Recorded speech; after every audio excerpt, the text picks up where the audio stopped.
And we are live. Welcome to the Political Orphans. My name is Nico Lagan, and I am your in-house conservative.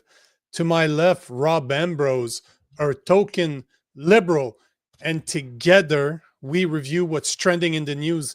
Our goal is simple. We want to show you that it's possible for a lefty and a righty to not only get along, but to be able to have a civil conversation when we disagree. Because remember, common sense has no political affiliations. What's going on, man? How's your hanging, brother? How's the weekend? Hey, what's going on, Cheryl? Gotta say hi. Oh, Cheryl, how's it going? Yeah, this design is a lot less aggressive. What's that? I'm just looking at the design again because I just changed this. I just changed it before the show. It's a lot less aggressive on the eyes. Yeah, I agree for sure. Yeah. So how was your weekend? It was good. It was good. We had I don't know what the weather was like there in Quebec, but on the East Coast it was fucking brutal. I had a softball tournament. I'm playing softball this year, but I don't know what the fuck's going on, but we can't hear you. Your microphones go boo, super low in volume. Okay. Is that any better? Sure. You have to get. If not, I do have my other one that I can. No, now it's better. It keeps on. Is that better there now? Right now, it's good. You okay. Actually have a manly voice right now, so it's not bad. It's a good filter you have going on. Yeah. Hi guys. Well, you are liberal after all. We don't expect you guys to sound very tough. Lee, what's going on? Good morning to you, wise guy. Hello, humans. Wise guy, how's it going, brother? Cheryl's already saying, Robin, Nico, perfect topic for today. The king is just up the road from me, less than 5 minutes away. But if you noticed, I didn't say the king, I said the kings, because I love to. If you look at Mark Carney, he has a little man complex. He doesn't like to be questioned. Like he sounds like a guy with a Napoleon complex. So that's why I said the kings, because he don't want to be prime minister. He wants to be king of Canada. Like, let's be honest. I think so too. I think that's true. So, but yeah, I agree. We've got some good videos of King Charles, some speeches he's given recently. That it definitely shows. I'm kind of watching like, this is the guy. This is the guy we're gonna have for our fucking king speech. He talks straight out of the WEF playbook. Well, one of the videos that you sent me, I don't know if you noticed, but at the end, it was recorded for the WEF.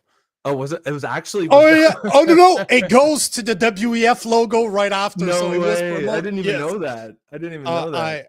I was just like, it's WEF talking points. I didn't know it was actually to the WEF. It was actually promoted and sponsored and edited and distributed by the WEF. That's why I found others from King's Mark Carney on how he said very similar things. Once again, brought to you by the WEF. So, yes, that's why I'm asking the question. We can get into it right away. So that's why I was asking the question this morning. If what do you think that King Charles will be speaking about his speech from the throne tomorrow? Because there's going to be a big announcement. There's no doubt in my mind. Carney's been talking about it, keeps on referencing how, the speech of the throne, it's going to be something. He keeps on talking about it. So there's definitely something going on, something that's going to happen tomorrow. Which is why we're covering it 9 a.m. Probably 8:45 a.m. tomorrow morning, but it's at 9. So if you want to be informed, be aware, let's say that, be aware with us tomorrow. Join us 8:45 a.m. We'll approach the speech of the throne, the first one that's been given since fucking 1977 by a king / queen, because normally it's our ministers that do it. But yeah, thank you, Robin. I guess I redesigned. I'm designing some clothes, some apparel for the Political Orphans, and that's the logo. It's the same logo as the one at the bottom there, but I just played with it, so it's black and gray. It's a lot less aggressive on the eyes, I think. But thank you, Robin. And it seems that Cheryl agrees. Well, thank you. I appreciate that. I appreciate that. So, Detective Gaines, what's going on, bruh?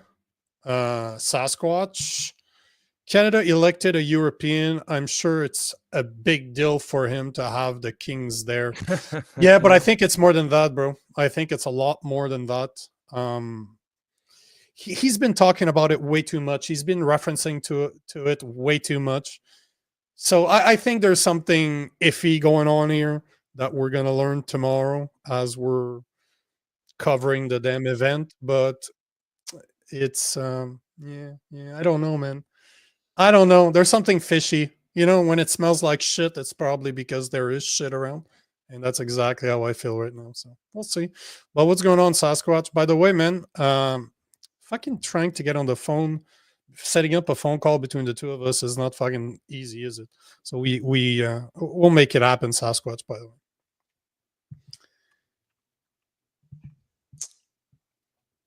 Yeah. Anything you want to add?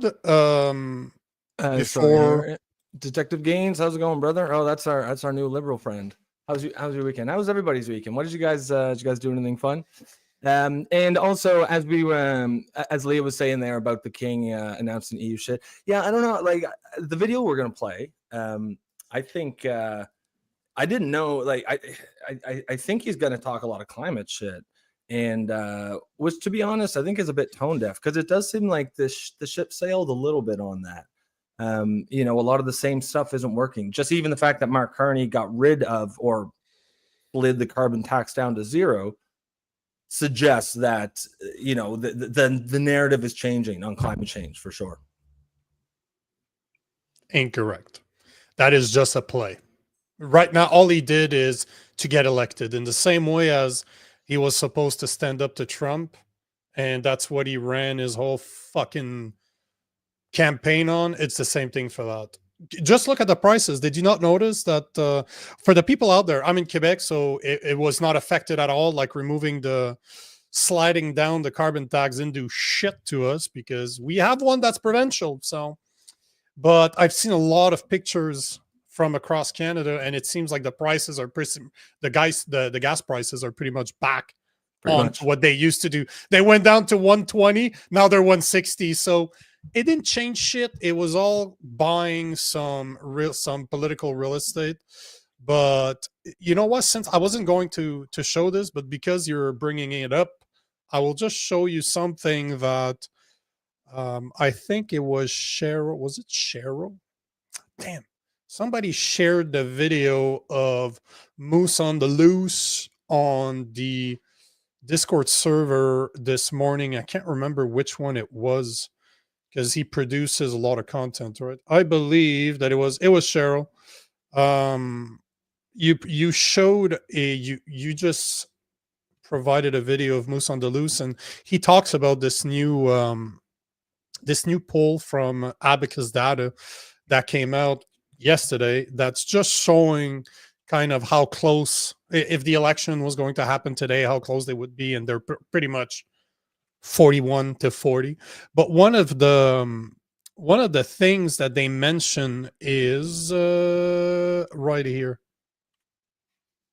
So if you look top issues for Canada, you're still looking 10%, give or take, like between right here, 14%. So you're still looking at quite a few people that are interested. And obviously this is not the conservative people, the people that consider themselves conservative, that are worried about this. But you look at the rising cost of living, which is number one at 61%, and 14% of people still care about climate change. So man, it's gonna come back, and there's a good reason why.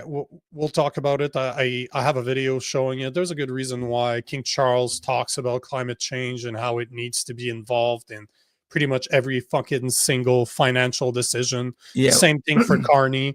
And this morning, not only did he say it on video, but I'm going to read an extract from his book. That I was reading it again this morning, and he talked as I'm listening to an old video of him. I'm like, motherfucker, I went back to his book, and I will read a quote from his 2021 book, Value, with the S in brackets. But yeah, it's before we get into the conversation, I wanted us to pay respect to fallen soldiers. It is Memorial Day Oh yeah, in the good call on U.S. that. and I have a very soft spot for military. I know you do too. Mhm. And I thought that we could take just a moment to pay respect. I have a lot of friends that are ex-military, a lot of friends that are Americans, so I wanted to pay respect. So let's take just a moment of silence and pay respect to the fallen soldiers. I appreciate that.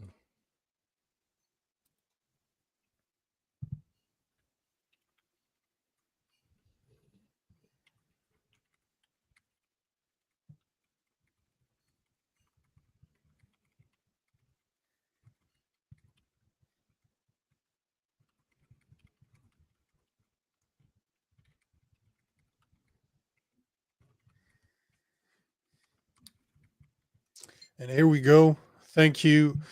Thank you for taking the time. And by the way, Rob, you with your new mic, you can't type on your you're gonna need Oh, to learn to type. Yeah. Yeah, oh, my mic is it? is set up. My mic's very high tech, so I can set it up that it doesn't pick up all the background noise, but we can hear when you're Oh, typing. okay, gotcha. Fair. Yeah, brother. Yeah, the pleasure's all mine, man. I'm an army brat too. Both my parents were in the military, so Pete I B am in as an army rat Alberta. as well. Yes, sir. Pre- That's yep. good. Let's see. Detective Gaines would rather a president that would elect instead of the King of England could still have a PM to lead the legislature. PM president. I personally don't care how they're called, but I just like a leader that will stand up for Canadians. That's what I would like. Seems like it's a big ask today, but hey, this is what I would like. Let's see here. Oh, Melissa. Hello, Melissa. Welcome. Yeah, I'd like. Oh, sorry. I'd like to know that too, Nico. What do you? Because I don't think I don't know. He's gonna say anything new. I think it's the media is calling it a sovereignty play, right? Because like what a sovereignty play, right? Having a foreign king come over to our country and tell us about what's going on. Like, oh, that really shows our sovereignty. Mm-hmm. Sasquatch. I don't know. I'm not 100% sure because it could be a bunch of stuff. I just don't like the fact that Carney keeps on referencing it when it should have no impact whatsoever. Do you know what I mean? Like, this is just something that happens every year. Why the fuck do we care? Why is he making a big deal out of it? And I think it's more than just his hard on that he has for the monarchy. I think it's more than that. But maybe I'm wrong. I don't know, but my conspiracy theorists instincts are kind of telling me that something's going to be said. It's either going to be on climate. He's. I wouldn't be surprised if he kind of backs what Carney has been saying. Again, bro, you need to stop talking because all we can hear is you talking, typing on your keyboard. Um, I don't know, man. I think that it's gonna have to for sure. He's gonna back Carney on climate. That's too evident. You'll see from the videos you sent me and the one I found about Carney. But you know what wouldn't surprise me is something of a. I think it's Misfit that's been talking about this, but similar to a union between Canada and the U.S. on monetarily, like Oh, similar to a U.S. you're thinking something like Yeah, that. who has the power to do so? We fall under the Commonwealth. Who's the leader of the Commonwealth? The king. Who has the power to decide that? It's not us. We need his approval to do it. And what better time to do it? Is it going to happen? I don't know. Would it surprise me? No, absolutely not. So It'll be interesting to see for I sure. that's why I wanted us to cover it because I have no fucking clue what's going to happen, but I got a feeling that something's going to be said that's going to be like, hey, what the fuck? We'll see. We shall see. You want to try our sales pitch? Where do we? What's that? No, You want to talk about our coffee scheme? You want to talk about our? Oh yes, I'm yes, just guys. messing. Our scheme and our bribery, guys. If you're tuning in for the first time today, welcome. We are the Political Orphans, of course. If you like what we do here, you can support us by joining our coffee scheme, where you buy a coffee for $2.99 a month. You support the show. You get priority comments. You get access to the Discord server. And you get to be here with us, interacting with us, being part of the community. If you are on X, best way to support us there is like and share the stream, but you should also jump over here on YouTube if you can, because this is where all the action is. This is where all the conversation happens. Should we get right into the King Charles thing? I will say one other thing. If you guys do choose to encourage us, it will give you access to our Discord server where the conversation goes on 24 hours a day. Like, you'll see some of the topics that are present. Well, I already mentioned one about Cheryl posting about the abacus data. So I do love to see people share on there. It helps me with the research, but also confirms what you guys want to talk about. Because at the end of the day, we do this show for you, right? So I want to be able to know what you guys believe is important. Because what I think is important might be completely off. I'm just a Frenchie from Montreal, right? Lee is saying that Britain is currently attempting to block the sun's ray to slow global warming. Is that what Carney is up to? You know, actually, they're calling it, the term that they found is dimming the sun. This is the expression that they're using. They've agreed to invest millions and millions of dollars in research on how to dim the sun in order to prevent global warming. But the funniest part is that by doing so, if you look at the articles that have been published, the videos that have been published about the work that they're trying to do, they confirm that chemtrails have been in existence for decades. So they basically, by saying this out loud, they basically confirm everything I've been saying for decades. And they're also confirming about cloud seeding. They confirm chemtrails. They confirm that they do have the power to, they want to release certain molecules, and I'm pretty sure they're aluminum based, that will reflect the sun. Sulfur dioxide or something. It's so fucked. It's fucked what they're trying to do. Yeah. It's just a conspiracy theory. I was wrong all those years for YouTube purposes. Even the UK was just being sarcastic, shooting a bit of UK humor our way. I can remember the first time I heard about that. It was in a book called Freakonomics, which is actually kind of a cool book. But he talked about a lot of different topics. One of them was climate change. And I remember thinking, this was like 10, 15 years ago. I remember thinking, okay, that sounds interesting. This is back when like everyone fully bought into the narrative. Yeah, it's crazy to hear that there's a country actually trying to do that. The gist of it is they admitting. Yeah, exactly right. They see they put in a shit ton of sulfur dioxide. It's supposed to mimic volcanoes, right? Anytime there's a large volcano, global temperatures do go down because the sulfur dioxide literally blocks out the sun. And they're thinking, let's just pour, a fucking few billion megatons of sulfur dioxide into the atmosphere. And it's like, what's the worst that can happen? I mean, it's just, the law of unintended consequences just seems to be working that play so heavy here. It just seems like the thing you just don't want to fuck with, even if you fully buy into the narrative, even if you fully buy into climate change. I think it's a terrible idea. And honestly, I don't see how any one country should be allowed to do this. Like, that seems like, in theory, if the UN is doing what it's supposed to do, they should be stepping in on somehow or stopping that, because that, we only have one atmosphere. We all have to share it. If one country is putting that shit into the sky, like, that affects there's got to be global buy-in for something like that, and there clearly is not. Or they're just confirming that it's been going on for years and the damage has already been done. This is the thing. Yeah. No matter how you look at it, you're pretty much confirming what people like me have been saying all along. Like, and let's be honest here. the UK is not recognized for being the sunniest place in the world. It ain't fucking They're- Yuma, Arizona. Motherfuckers don't Right? have any sun already. Like, what do you? They just want to So turn the rest of us into the UK. yeah. Fuck that. So Fuck that noise. they don't want me to have a beautiful tan. Like what the Yeah, fuck? exactly. Like Right. what the fuck? It's like because it's just as soon as you open that can of worm, you start realizing that they've been calling me names for years. Again, I always remember what Karl Marx said: accuse others to do what you're doing as you're doing it to create confusion. This is exactly what's going on, right? So that's right. Canada First is saying we need a referendum on the most basic question if society is going to move forward. I agree, but the question becomes how do you, well, first off, do you trust our election process? Because I don't. Election Canada is pretty much proving to us that they don't take a lot of responsibilities for their mistakes. So if that's how it is when they get caught, imagine what they didn't get caught on and we never heard about it. So you have to trust your election system. And then how would you implement a referendum? Would you do it ballots? Would you do it in person? Would you do it over your phone, technology wise?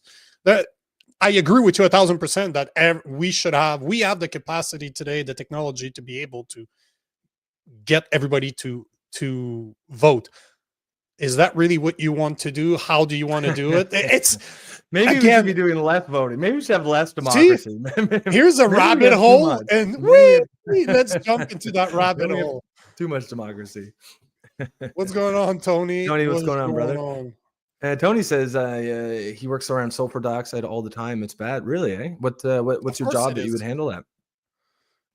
Cocaine sniffer. Yeah. Cocaine. Sign me up. Is there any openings, Tony, or what? Yeah. Sign me up. Lee is saying, do you know what aluminum and sulfur dioxide does to the brain of animals? Yeah, I know, and they know too. But don't worry, we're not animals, right? It's not going to affect us the same way. And even if it did indeed affect animals, it's not like we eat animals or anything, right? So yeah, don't worry about it. It has no consequences. Yeah, I mean, who cares? I mean, it's only birds, and it's only above us in the sky. It's only going to rain down on us. We can stay inside for a couple of years. Of course, maybe that's the point. Maybe that's what they want. Remember, 6 feet. If you're below 6 feet, you'll be just fine. So, Rob, don't even need to sit down. Yeah. Nice. Hey, Angry Bee, you like how I'm good at that. I bring up dumb shit all the time. Yeah. Angry Beaver, what's going on, bro? Don't think I've ever seen you before. Love the icon, by the way. Angry Beaver, if they inject aluminum into the ozone, humanity will be wrecked because of how bad aluminum actually is to it. Drinking from aluminum cans already led to Alzheimer. There's a good, this is a good reason why I do not believe in whoop whoop, because one of the main ingredients to create a reaction to that your immune system reacts to it is aluminum. And this is one of the biggest problem with the whoop whoop. So no, don't worry. It's not like it's in whoop whoop. It's not like it's going to be in air that we breathe. It's not like we drink from it. Don't worry, bro. All conspiracy theories that have been proven right, but still.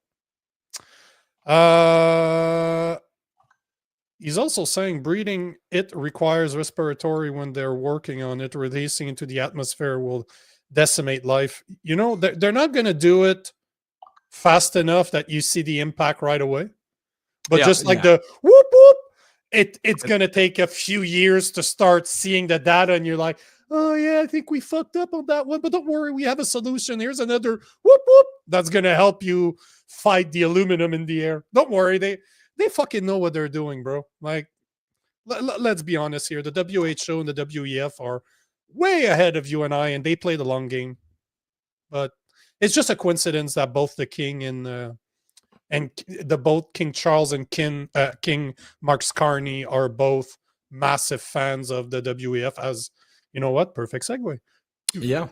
Perfect segue. Yeah. You want to play the video? You want me to play? Yeah. So I'll get actually just quickly here before I do. So here is how the media is spinning this. Of course, it is pro-liberal. Hold on. I'm sorry, but Prairie's here.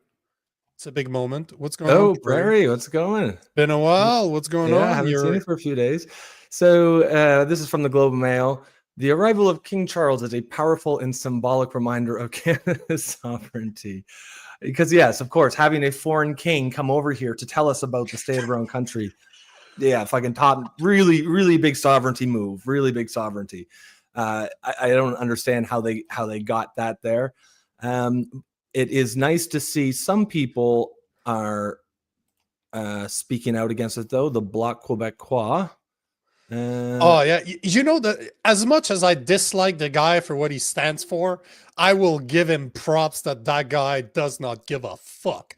He's there to represent what he perceives as Quebec values, and he doesn't give a fuck. This is don't care. Don't care. Mean, I'm kind of in the same boat. Like, it's as a non-Quebecer, you're kind of like, fuck the Bloc. At the same time, you got to respect the game, right? You got to respect the hustle.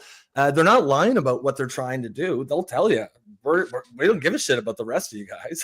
We're just here to look out for Quebec. I can deal with that a whole lot better than the politician who pretends to be caring about everybody and actually doesn't. It's like an honest politician. If that actually, what the fuck? Yeah, I'd rather an honest politician telling me how he's gonna fuck me than the dishonest one. You know what I mean? Than the dishonest one. Pretending like he's gonna pissing down your neck and telling you that it's raining. But so what he's saying here, Bloc Québécois slam Carney for inviting foreign king to an open parliament. I love how he said that. Opt out of attending throne speech. So good that is good for him. Yeah, I thought that was cool. So this is before you go, let's acknowledge Dave B. Thank you, sir, for the donation. Great podcast, guys. Oh, Dave, thank you, brother. Appreciate that. Thank you, sir. And guys, that's a perfect segue. If you guys don't want to monthly support us, we accept bribery. So we have a coffee scheme. We have a monthly. We also have bribery schemes. So we accept. Thank you. Much appreciated. Yes. Thank you, sir. Okay, so this. Jesus! Look at the end. Pay attention to the end. That's the video you sent me earlier. It's the end, right? No, actually, I think it's the next one I'm gonna play, but we'll they're only a minute long each, so we'll play them. So this is our guy. This is our king. Go full screen. Here. Go full screen. Full screen. Full screen. This is our guy who's coming here. He's telling us, our king, our sovereign.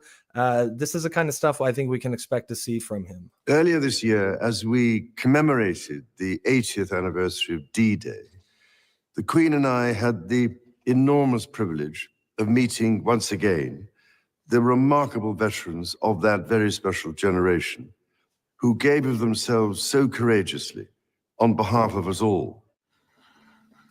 On our recent visit to the South Pacific to attend the Commonwealth Summit, sounds pretty. I was reminded constantly of the strength which institutions, as well as individuals, can draw from one another, and of how diversity of culture, ethnicity, and faith provides strength, not weakness. Across the Commonwealth, we are held together by a willingness to listen to each other, to learn from one another, and to find just how much we have in common. Because through listening, we learn to respect our differences, to defeat prejudice, and to open up new possibilities. So this one wasn't. This was kind of the earlier this year as we commemorated. But if you, because a lot of it sounds kind of fluffy, the sort of thing you expect these kind of goofballs to say. If you notice, though, that thing he slipped in there, remember, folks, diversity is your strength. And I hate that phrase so much. I have no problem with diversity. I think diversity is great if it comes from meritocracy. If you're in a company and you hire the best people, and the best people are Chinese, Indian, fucking African, Australian, what have you. That's great. I think that is great. But diversity for the sake of diversity, this identity politics on the left, I think is a really dangerous message to push, because it's clearly not true. Diversity for the sake of diversity gives us Pakistani rape gangs in the UK. That the police are afraid to fucking investigate because they don't want to appear racist. I don't know if anyone out there has actually gotten into that story, but oh man, it will infuriate you. Stories of a young, like 13-year-old British girls who have been literally groomed by these gangs. One of the girl's fathers knew what was happening, went to his house, and they called the cops on him, and he was arrested for trespassing, while the 12-year-old girl was upstairs getting ran through by a bunch of adult men. And that's the kind of stuff that comes from this sentence. So if it sounds like it's WEF tinge straight from the WEF narrative book, you're not wrong. His next one that I'm going to play here is a little more on the nose. And this, I believe, I didn't even notice it, but Nico noticed it. I think this is actually a speech to the WEF. So this is from the WEF. Here's our. He was representing the WEF during that speech, and yes, this is King Charles. Yeah, exactly. And so again, this is our guy. This is our sovereign. He's coming here tomorrow. The current pandemic has brought unimaginable devastation to people's lives, livelihoods, and national economies. At the same time, the green recovery represents an unprecedented opportunity to rethink and reset the ways in which we live and do business. Now, I've long believed that we need a shift in our economic model that places nature and the world's transition to net zero at the heart of how we operate. There it is. Prioritizing the pursuit of sustainable, inclusive growth in the decades to come. Having been championing climate action now for the last, I suppose 40 years, I can tell you that this isn't a fight for the faint-hearted. However, increasingly, we are seeing more and more businesses, investors, and consumers prioritizing sustainability and thus creating a much more virtuous circle of supply and demand. By leveraging market forces and the immense resources of the private sector, there is hope that we can transform the situation.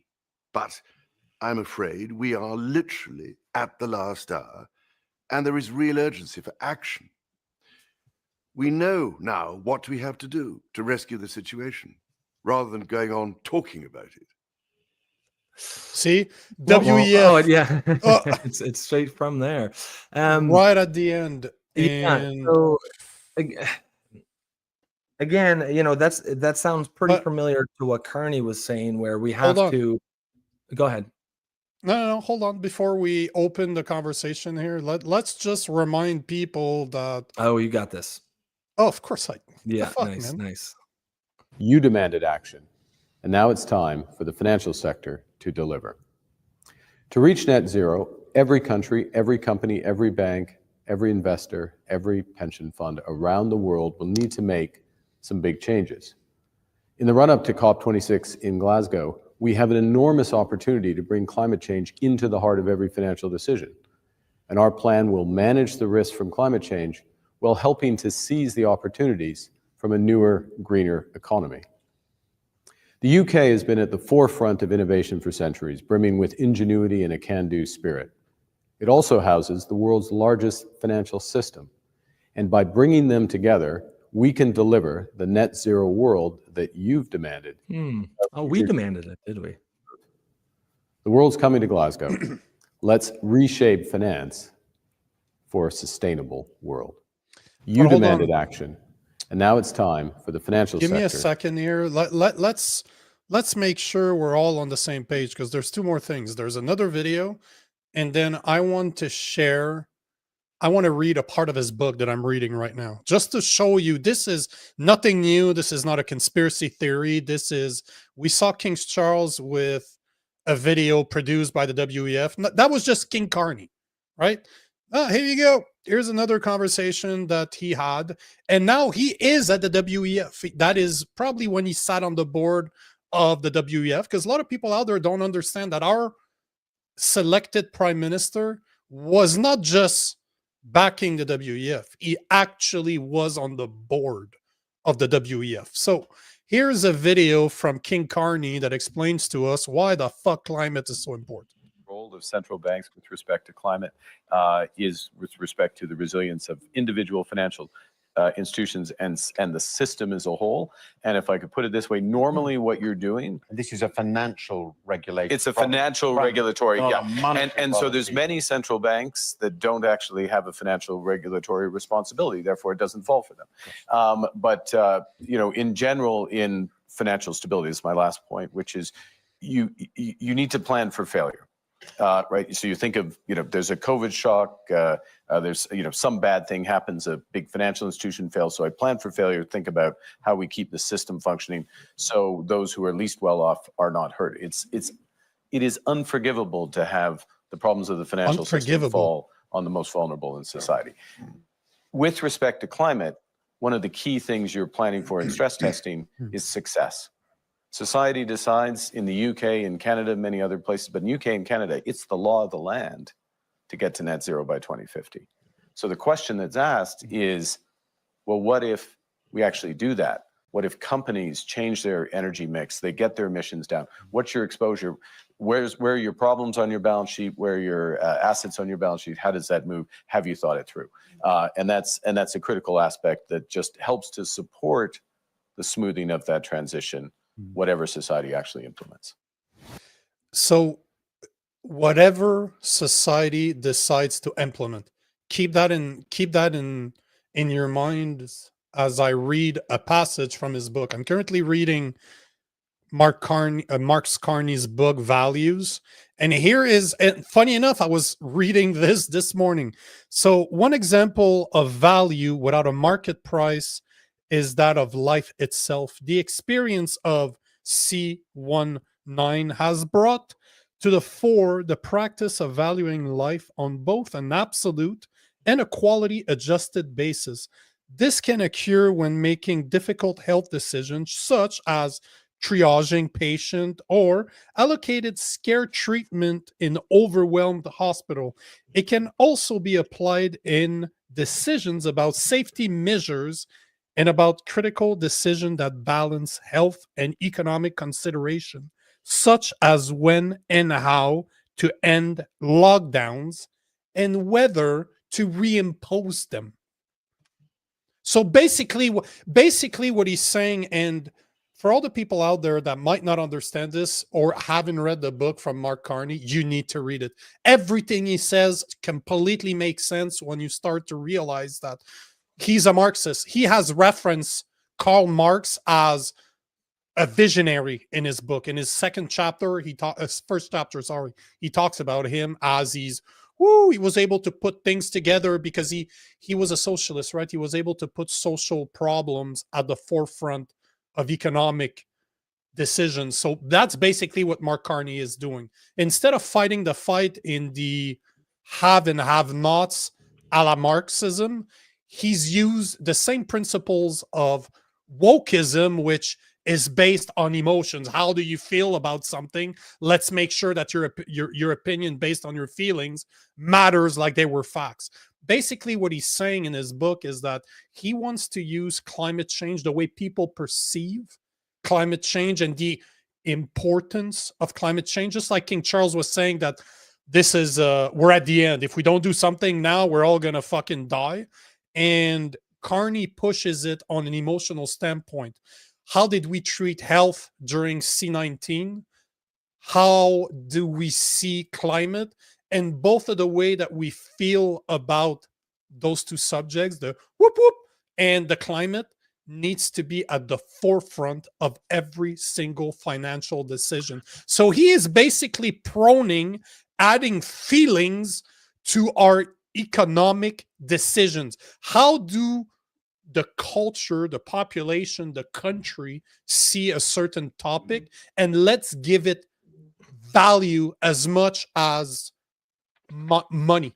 He wants our emotions to be monetized, and that is on what he wants us to decide what has value, considering our values. So what do we consider that has value to us needs to be considered as part of our economic decisions. He is he's proning socialism and communism.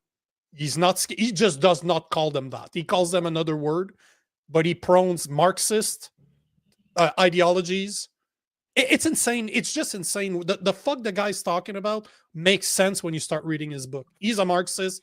He does not care about you and I. All he wants is our economy to be based on what he thinks is important. But he fails to mention how he uses fear mongering in order to push people into believing that climate change, for example, and the C-19 whoop whoop actually was needed, that we demanded it, and if it wasn't for the fear that they're pushing on us every day, that it would still matter. Like, he does not take that into consideration at all. It's insane. Yeah, I mean, and you know, obviously, I don't. Me and you feel a little bit different about climate change, although I'm not a big believer in the overall narrative. You know, I think that climate's warming. I think there's human activity probably has some relative something to do with it. I don't trust the models, and I don't trust the worst case scenarios, because to me it just seems like it's clearly being used as political tools and political weapons. So to that end, I do not want every single economic decision to be based on climate. I mean, I don't think there are not that many people that actually want that. And yeah, you heard the exact same thing in what King Charles was saying, as what Mark Carney was saying, as what Justin Trudeau says. And, you know, it's hard not to get, in some ways, it's probably why Carney is okay with Charles giving this speech, because he's like, oh, he's basically me anyways. He's just British me. And he has this weird love affair with the royalty, with the royal family, with the UK really in general. And I think that's really tone deaf. I don't think there are many people that really want closer ties to the crown. I think most Canadians want less ties, because we see it as a foreign king. I don't think anyone actually sees. We know that the king and the queen is on our money. I don't think anyone actually looks at that as like, yeah, that's our king. Some people do, but the vast majority of us do not. And I think, yeah, so it's funny because on the one hand, he talks about what the public wants, but when it's something the public probably doesn't want, but he wants it, he's still going to push it down our throats. And that's the whole point that he's making in his book.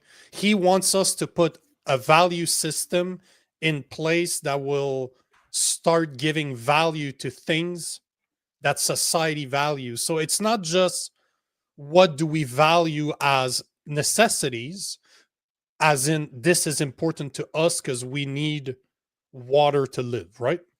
He also wants us to add a component of what our personal beliefs are, to give value to certain things, goods and services, or take away value. So he wants this to become, basically, he wants the way that what we perceive to be important to us as a personal individual to have as much value as the cost of production. It's insane. When you read this, I'm like, this dude is brilliant. He is so fucking he's evil as shit, but goddamn, he's smart. Like, he is repackaging socialist idea using things that the people that voted for him will be triggered by: climate change, C-19, fear mongering. It's scary. Yeah, once you've done that guy book, we definitely should dig into it. I'll take a few of these comments because we got quite a few good ones here, I think, on the on the topic. Take them all. I'm done on this one. This is if I continue, it's going to be another rabbit hole, and I'm going to get us banned on. We'll take these comments and then we'll go to the next topic. Prairie says, right, Tony G, down with the crown. I think that's a pretty common sentiment. Cheryl says, Robbie, sounds like he's going to open the gates wider for refugees and immigrants. I mean, that's certainly, that's certainly what he was sounding like in that thing. Now, thankfully, he doesn't have the power to do that. However, Mark Carney does. Mark Carney does. Exactly. So, and he's already said 100 million. He wants Canada to go from 41.5 million in population to 100 million by 2100. So within the next 75 years, he wants to raise. His plan is to raise our population to more than double, to almost 2.5 double it. Crazy. Yeah, and this is again, you can Google that shit. 75 by 2100. So by 75 from now, he wants to have the population of Canada to 100 million. And considering that we're not even replacing our current population, how is he going to achieve that? All foreigners, import some people. Yeah. Mm-hmm. Yep. And Robin says, I don't know why, but his voice reminds me of Goldmember, the dad. 40 years I've been doing climate change for 40 years. I'm pretty sure they have the same accent. The same accent, yes. Detective Gaines, our new lefty jumping in, says, you know what brought unimaginable devastation to people's lives? British colonialism, and it's actually an interesting comment and an interesting sort of discussion. I think I've known, anyone who actually studies like what British colonialism looked like at the time, for sure, it did bring devastation to many of the people's lives who lived through it. It also left a lot of civilization and culture, and I think the world is probably better for it today, even though at the time, yes, it was devastating. But there's a reason why we live in a liberal world order, why global human rights is important. And that is because the primary country after World War II that created this world order, this new world order, was the United States. And they were directly influenced by British colonialism. Had it have been China or the Soviet Union, who was the global superpower after World War II, and they created the new post-World War II world order, I guarantee you it would be not nearly the world we live in today. So if you like the world we live in today, where human rights have value, where there's open borders, and people can mostly travel the world. I can go to Thailand or China, maybe not China, but like Thailand. I can travel to all kinds of places. Free trade, that's direct result of American who built the system, which is a direct result of British colonialism. So I agree with you on one hand that British colonialism was a terrible thing. And the only thing more terrible than it would be if there was no British colonialism, is how I feel about it. We invade other countries and we like to kill the people that are there and take control. Well, that's what everybody did back then, right? You can't judge 1600s behavior when everybody was doing that shit by 2025 standards. Of course, if there was a country going around doing what the British were doing then, it would be a major problem. But that was the world they lived in. You went around the world, you conquered shit. The fact that they were good at it doesn't mean that they were any worse than anybody else. It's just the way that we've been since ever. And I don't see us ever changing. That's just the way we are, man. It's like I saw a thing today. It was like, anyone living in North America is on stolen land. No, motherfucker, it's conquered land. It's conquered. That's the difference. It's not stolen. It's conquered. They came over. They conquered. Just like all land has been done since the entirety of human history. And I guarantee you the natives that were here before the Europeans came were conquering each other as well. That's how fucking human nature works. They saw no violence. Their tribe never... They genuinely believe that. They think they were all sitting here going kumbaya before the bad white man came and introduced violence. They had this perfect, harmonious society. Like, get the fuck out of here, man. Like, you gotta use your head a little bit. Pam says, if you want to know where Trudeau got his ideas, I mean, yeah, for sure.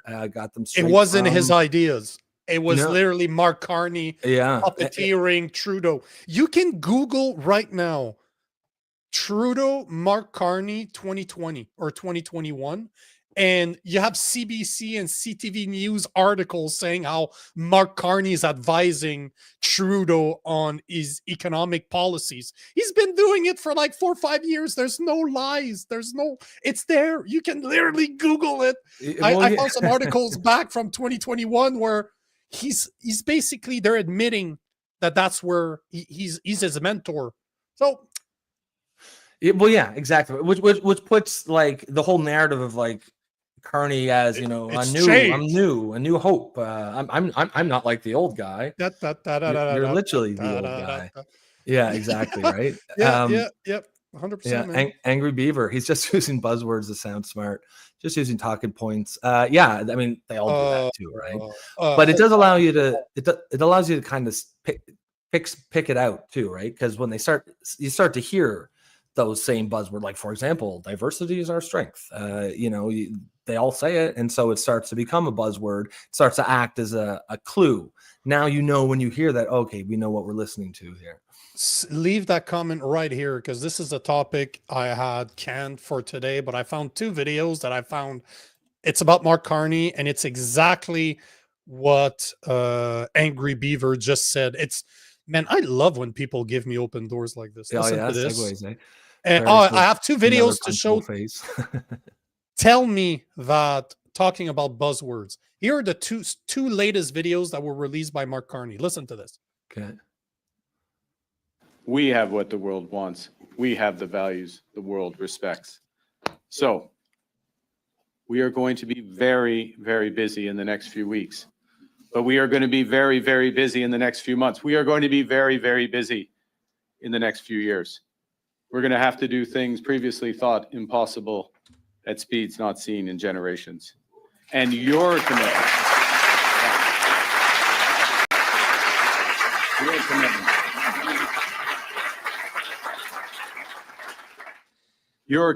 your ideas, your energy will be essential, and our partnership will be vital. It's my solemn commitment to work with all of you to seize this moment for Canadians, to build big, to build bold, to build together, to build now. Oh, look at the smile. The smile's like, please clap, please clap. But hold on. Hold on. Let me show this, and then I'll remind you how he made fun of, remember how he made fun of Poli for saying he has no substance, he's all slogans? Here you go. Now, not only is he using slogans, but now he's going to start bragging about his votes, the vote counts that he received, similar to what Trump was doing when he won the election and talked about hand sizes and crowd sizes.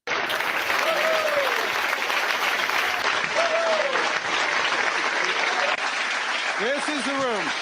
This is the room. Nope. This is real work. That was his caucus yesterday. This is the room that won our party a strong mandate at the most crucial time in our nation's history. 8.6 million votes. Who's counting? 8.6 million votes. The largest, the most votes in Canadian history. The largest. Yeah. You import 1 million fucking immigrants each year. What do you expect?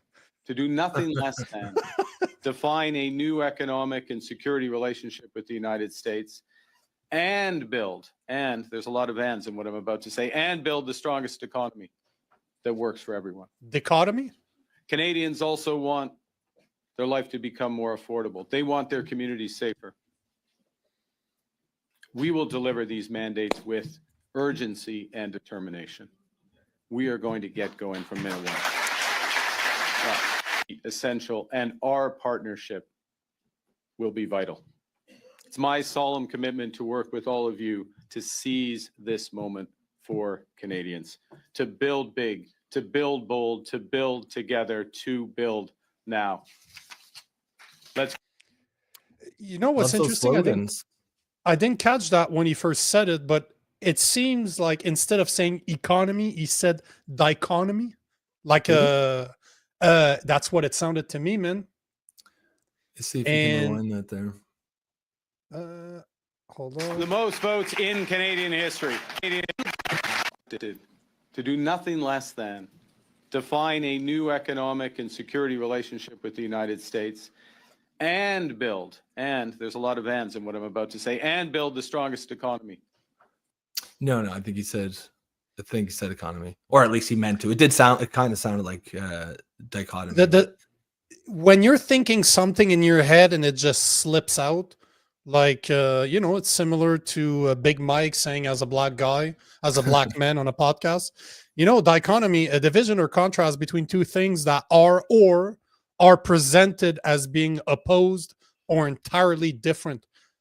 That would be fucking ironic, considering that he's the same. Not only is he the same as Trudeau, but he's the one that was giving Trudeau advice. And he was talking about how the exchange with the U.S., like a relationship with the U.S., would be different. Yet it seems that it's not, if we judge him by. That's why I'm saying dichotomy is a very interesting slip. If he meant economy, different economy, but it sounded different dichotomy, which is kind of ironic, having a double negative. But a little, I didn't catch that the first time. But what a twat, right? Bit of a Freudian slip there.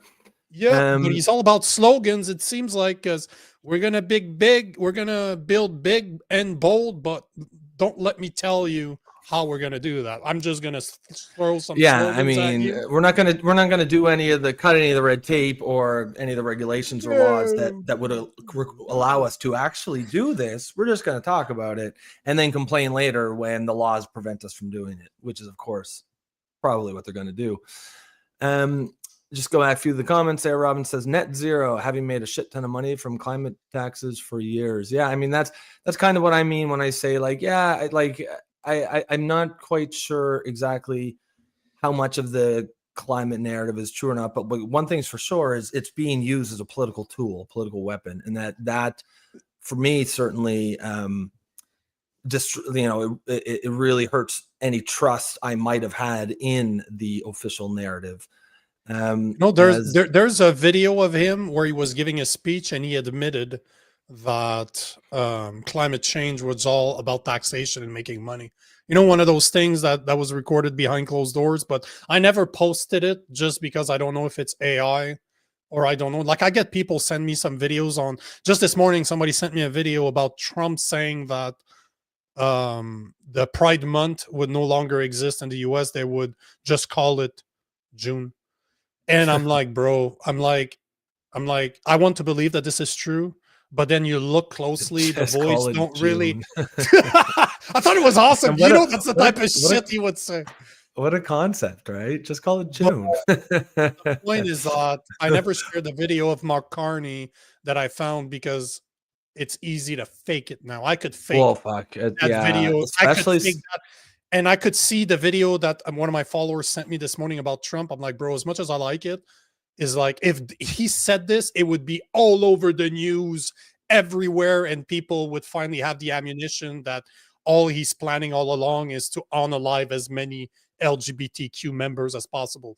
That's not the case. I'm like, bro, I don't think this is real. Because if it was, it'd be everywhere. And well, you know what? On that note, I'm gonna play a little video of something I found a little while back, and it's just on that note of like, guys, just anyone out there who wants to get it right, who wants to be media literate and informational literate. You got like some of the new stuff coming out with AI is incredible what they can do. So this is just this is a segue. It's just like it's a funny clip that someone made with this new AI called VO3 or something.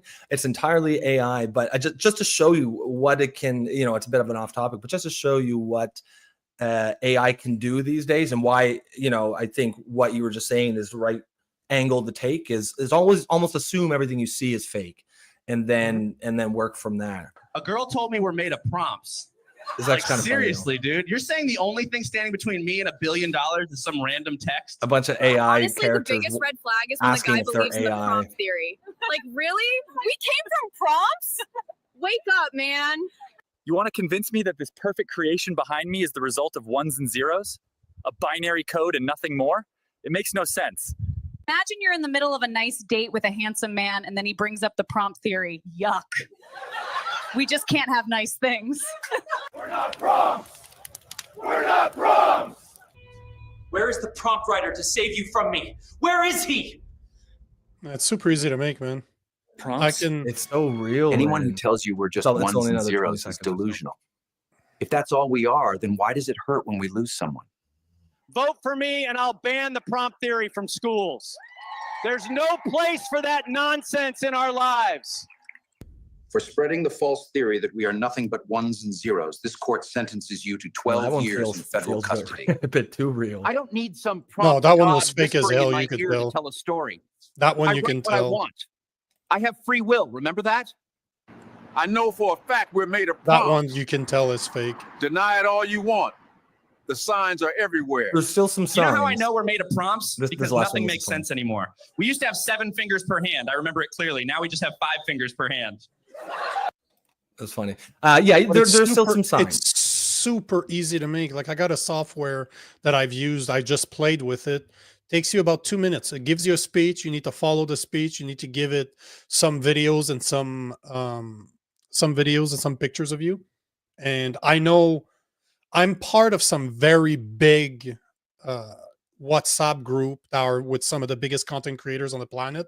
Yeah. A lot of them use it. They don't even they don't even generate their own videos anymore. All they do, they have an AI. So many industries. Sure, it will. But yeah, and as you said, there's still a few points where you can tell. But the point is, the technology is moving so fast. Do you remember like 2 years ago the Will Smith eating spaghetti, and it was like blah, blah, blah, and he had like 8 fingers, and it didn't look real at all. And now it's that. In another year or two, it probably will be indistinguishable. And so yeah, I think it is just good policy to sort of be a little skeptical at anytime you see something, because that's definitely out there. Let's see. Should we take a few more comments? Yeah, go for it, man. Yeah, there's a bunch. I'm all about interacting. Yeah, Canada first says Carney was climate change before Harper hired him. Yeah, I mean, he seems it seems to be really important to him, and obviously that's I don't have an issue with the government considering climate change on some issues. I do have a problem with making, centering it in every single economic decision. That seems like nonsense to me. Robin, the Aboriginals were brutal with each other long before colonization. Yeah, going back to that. No, we're the one that invented scalpel and showed them how to do it. The white man introduced violence to them. No, but just think about the way they scalp people. Is it my ancestors that showed up? Hey guys, from now on, when you kill someone, you need to remove the top of their head with a dull blade. Okay? Like, fuck off. Like this. Yeah, exactly right. No, but it's okay. It wasn't the Europeans who showed them how to do that. Of course we did. Of course we did. Robin says, sounds like Biden, Build Back Better. Yeah, I was thinking that too when I was listening to that speech from Carney. The only difference with Carney is that he's actually very fucking smart. And he's not losing his mind right now. He's just fucking evil. But he is smart as shit. Sasquatch, we are going to build a great economy. Please no one ask any follow-up questions. Yeah, look within yourself, Sasquatch. Yeah, guys. Rosemary, look within yourself. Prairie says Toronto all flagging up on government buildings for Pride Month. That's right. Couldn't. Did you not see the amount of money? I think Toronto. I made a video about this, but Toronto gave Pride in Toronto lost a bunch of money because some of their sponsors just said like, "Yeah, fuck you, we're out." And instead of letting it disappear, Toronto's giving them hundreds of millions of dollars in order to cover the costs of the sponsors that they lost. So taxpayers' money in Toronto is being used right now to encourage a bunch of shit. I'm on YouTube. I got to be careful. To encourage Pride. I'll just say that. I think we all understand where the fuck I'm going with this. But yeah, so hundreds. I'm going to find the exact number, but it's hundreds of millions of dollars. Robin says, yeah, my husband showed me this the other day. Mess up how real AI is getting. Soon we will be guessing if we are real. Honestly, yeah, when I was watching that, I was like, holy fuck, like imagine if it definitely plays with your head a little bit.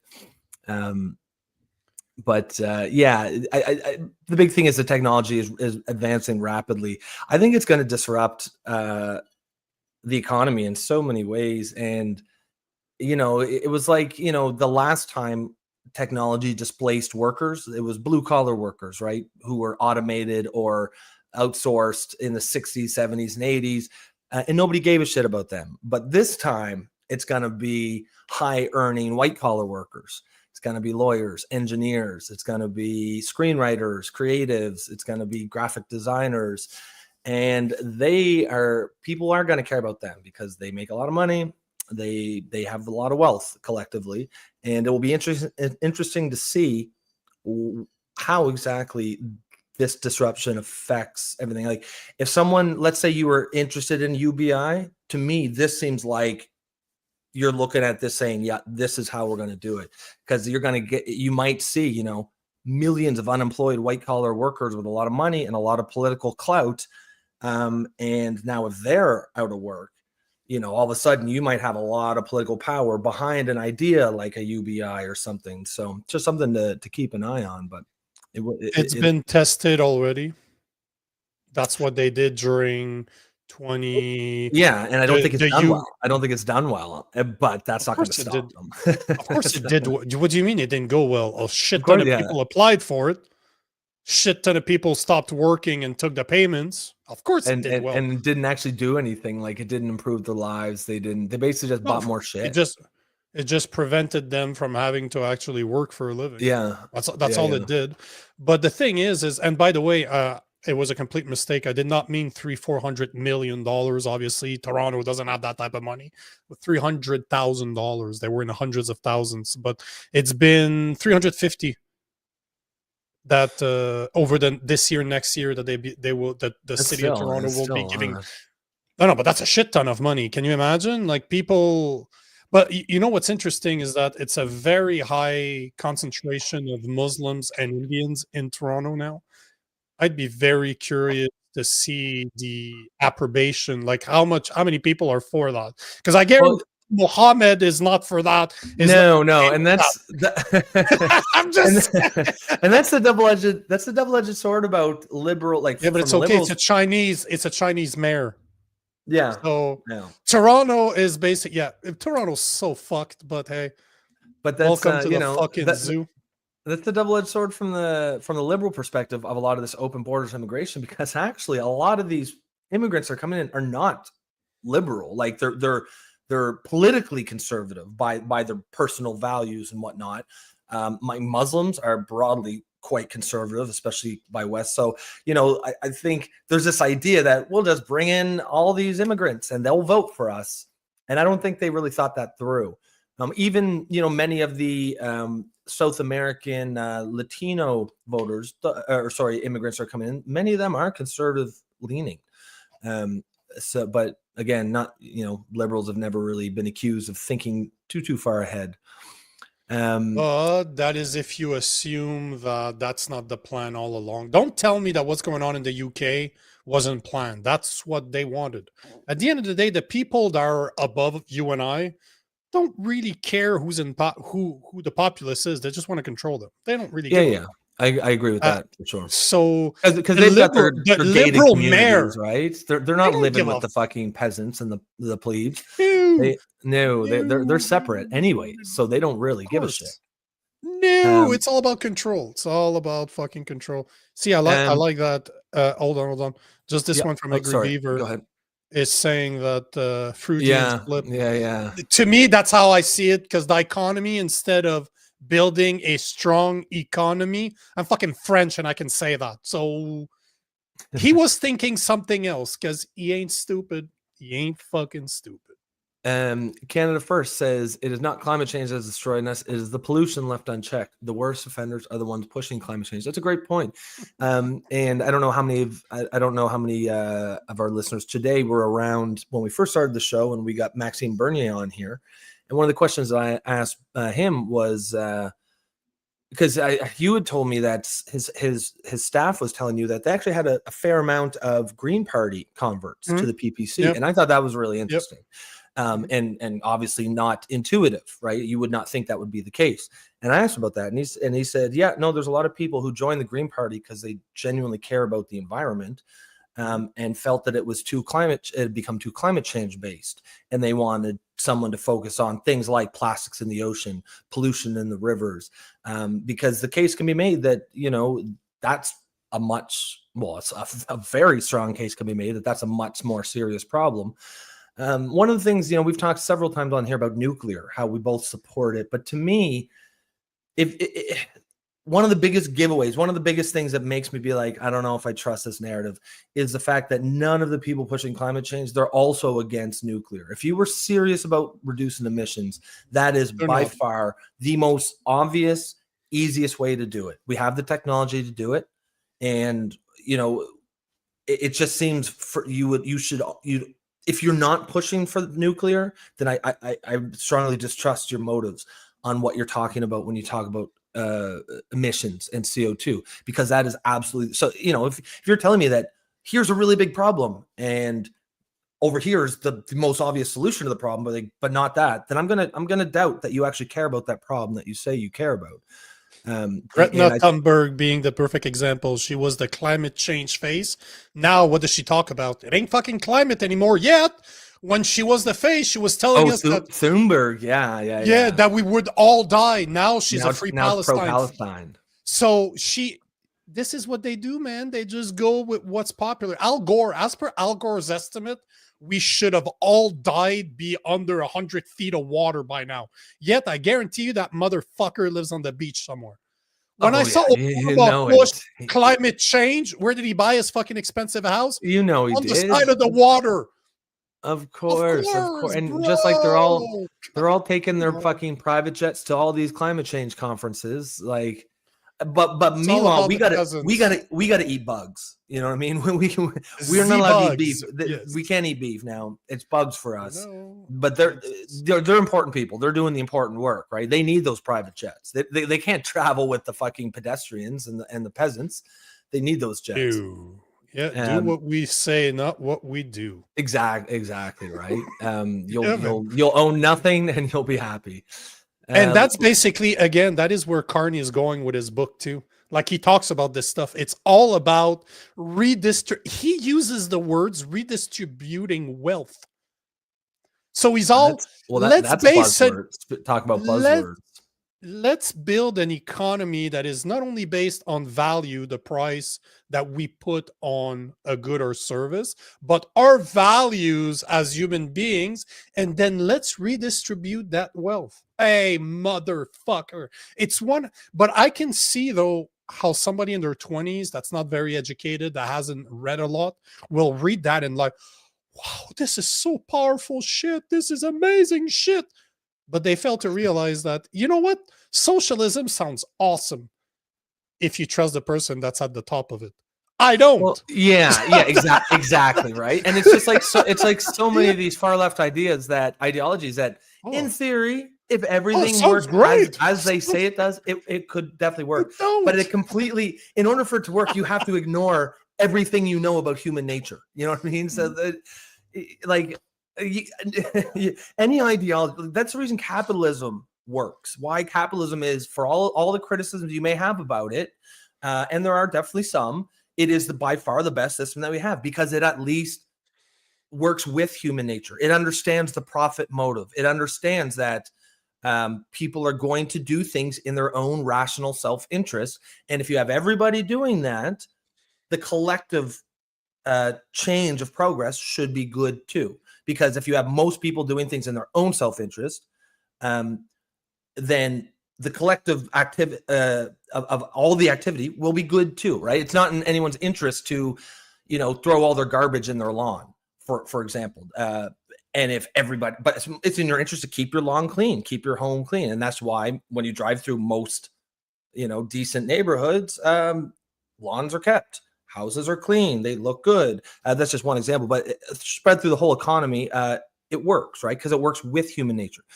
Communism works against human nature. It expects that all the people involved are not greedy, do not seek power, don't want to be elites. They want to they claim to get rid of elites, but that just humans will all, that's like, you could imagine a bunch of dogs having an ideology like, we'll have a pack and there'll be no alpha.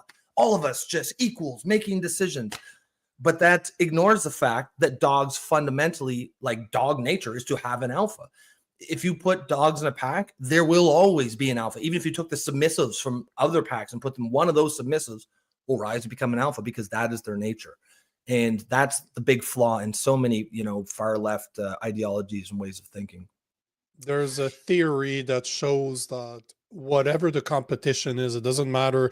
They use an example like classical music, that only 1% of less than 1% of the composers are known today. Yet there's been thousands upon thousands upon thousands of them. It's just there's a very specific group that always going to outshine the other. Always look at competitive sports. Yeah, the guys that play in the guys that play in the NBA, that plays in golf, that plays in football, are a fraction of a percent of the people that play that sport. There are a lot of people that wish to be those guys, but unfortunately, competition shows that there's only a fraction of people that are the best, and they will represent that sport. Capitalism is no different. If you give equal chance to everybody, you will always see a small percent, less than 1% of people with most of the wealth, because you can't control the outcome. This is what the left tries to do, right? The left tries to believe in opportunity as well, and that you can't do. That's what but that is what communism is all about. We will choose what is important to you, and then we'll give you enough to achieve that goal, but you can't achieve more because we're telling you what you can believe in. Well, you can. They'll just take it from you. You give it to other people. Can. Yeah, exactly. Oh, of course. And it's just and then of course, once you factor human nature into it, what happens is the people who are at the bottom will say, well, I don't have to work. I'm just going to get the same amount of shit. Why the fuck would I work? And everybody will make that decision. And then nobody works and the whole fucking system collapses. And it's happened again and again and again, every time it's tried. And then there's some reason why, but this time that wasn't real communism. The next time it will work. It will be better.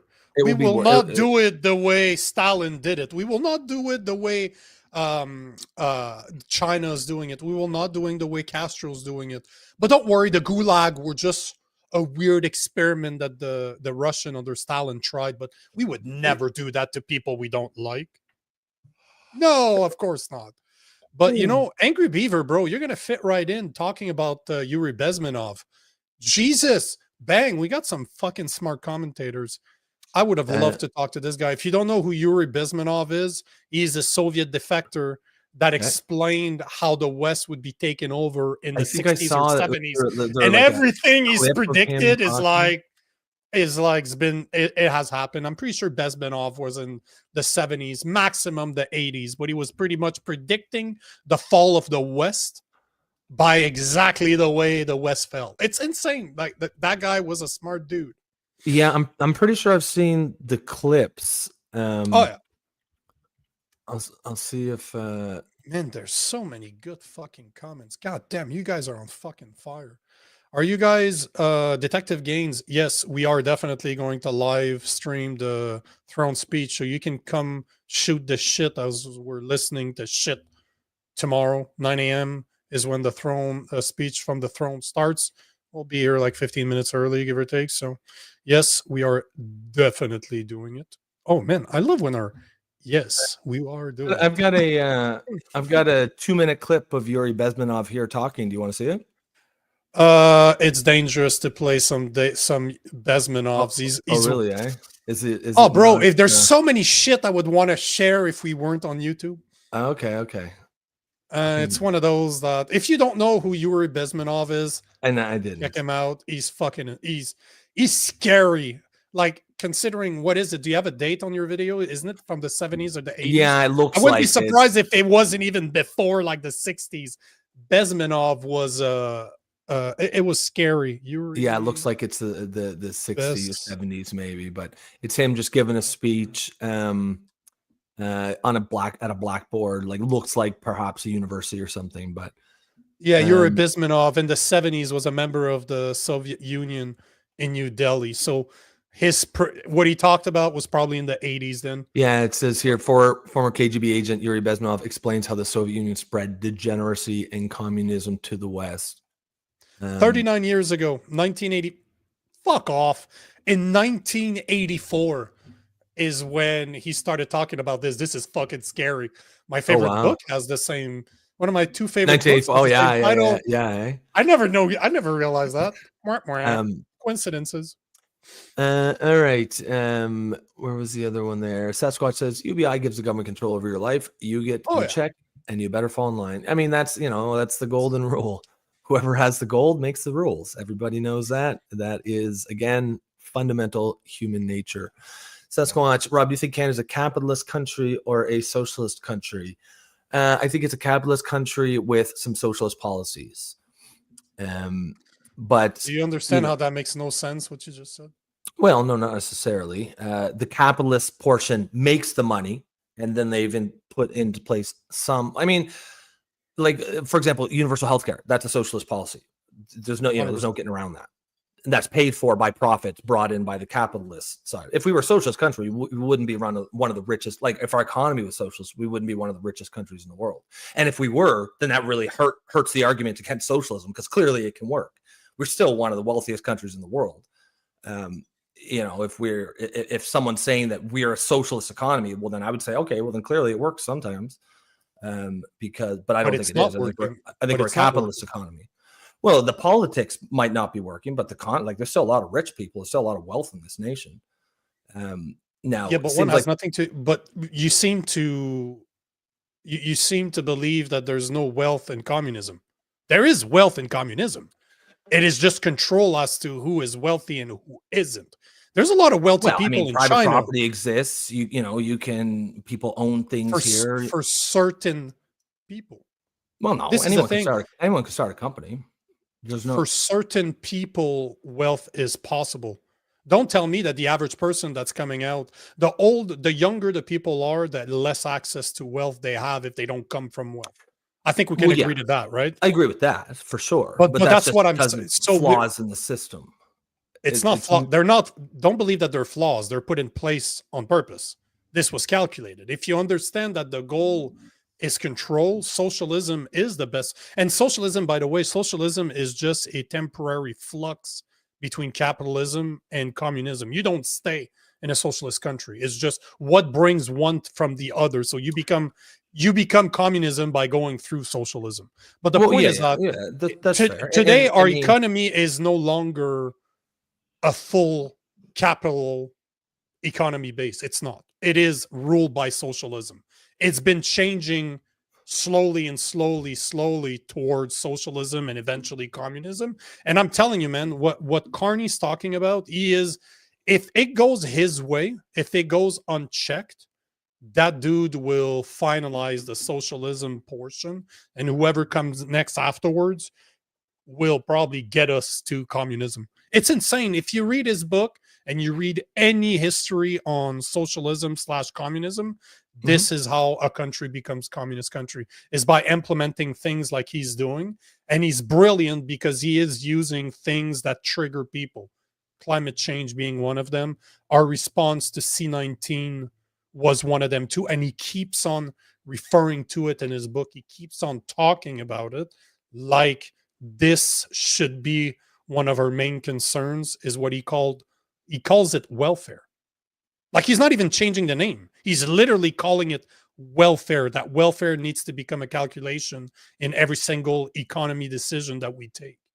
Welfare is not a good thing. It might sound good, but in Canada, welfare means you're sitting on your ass and somebody's sending you a check every month called taxpayers through the government.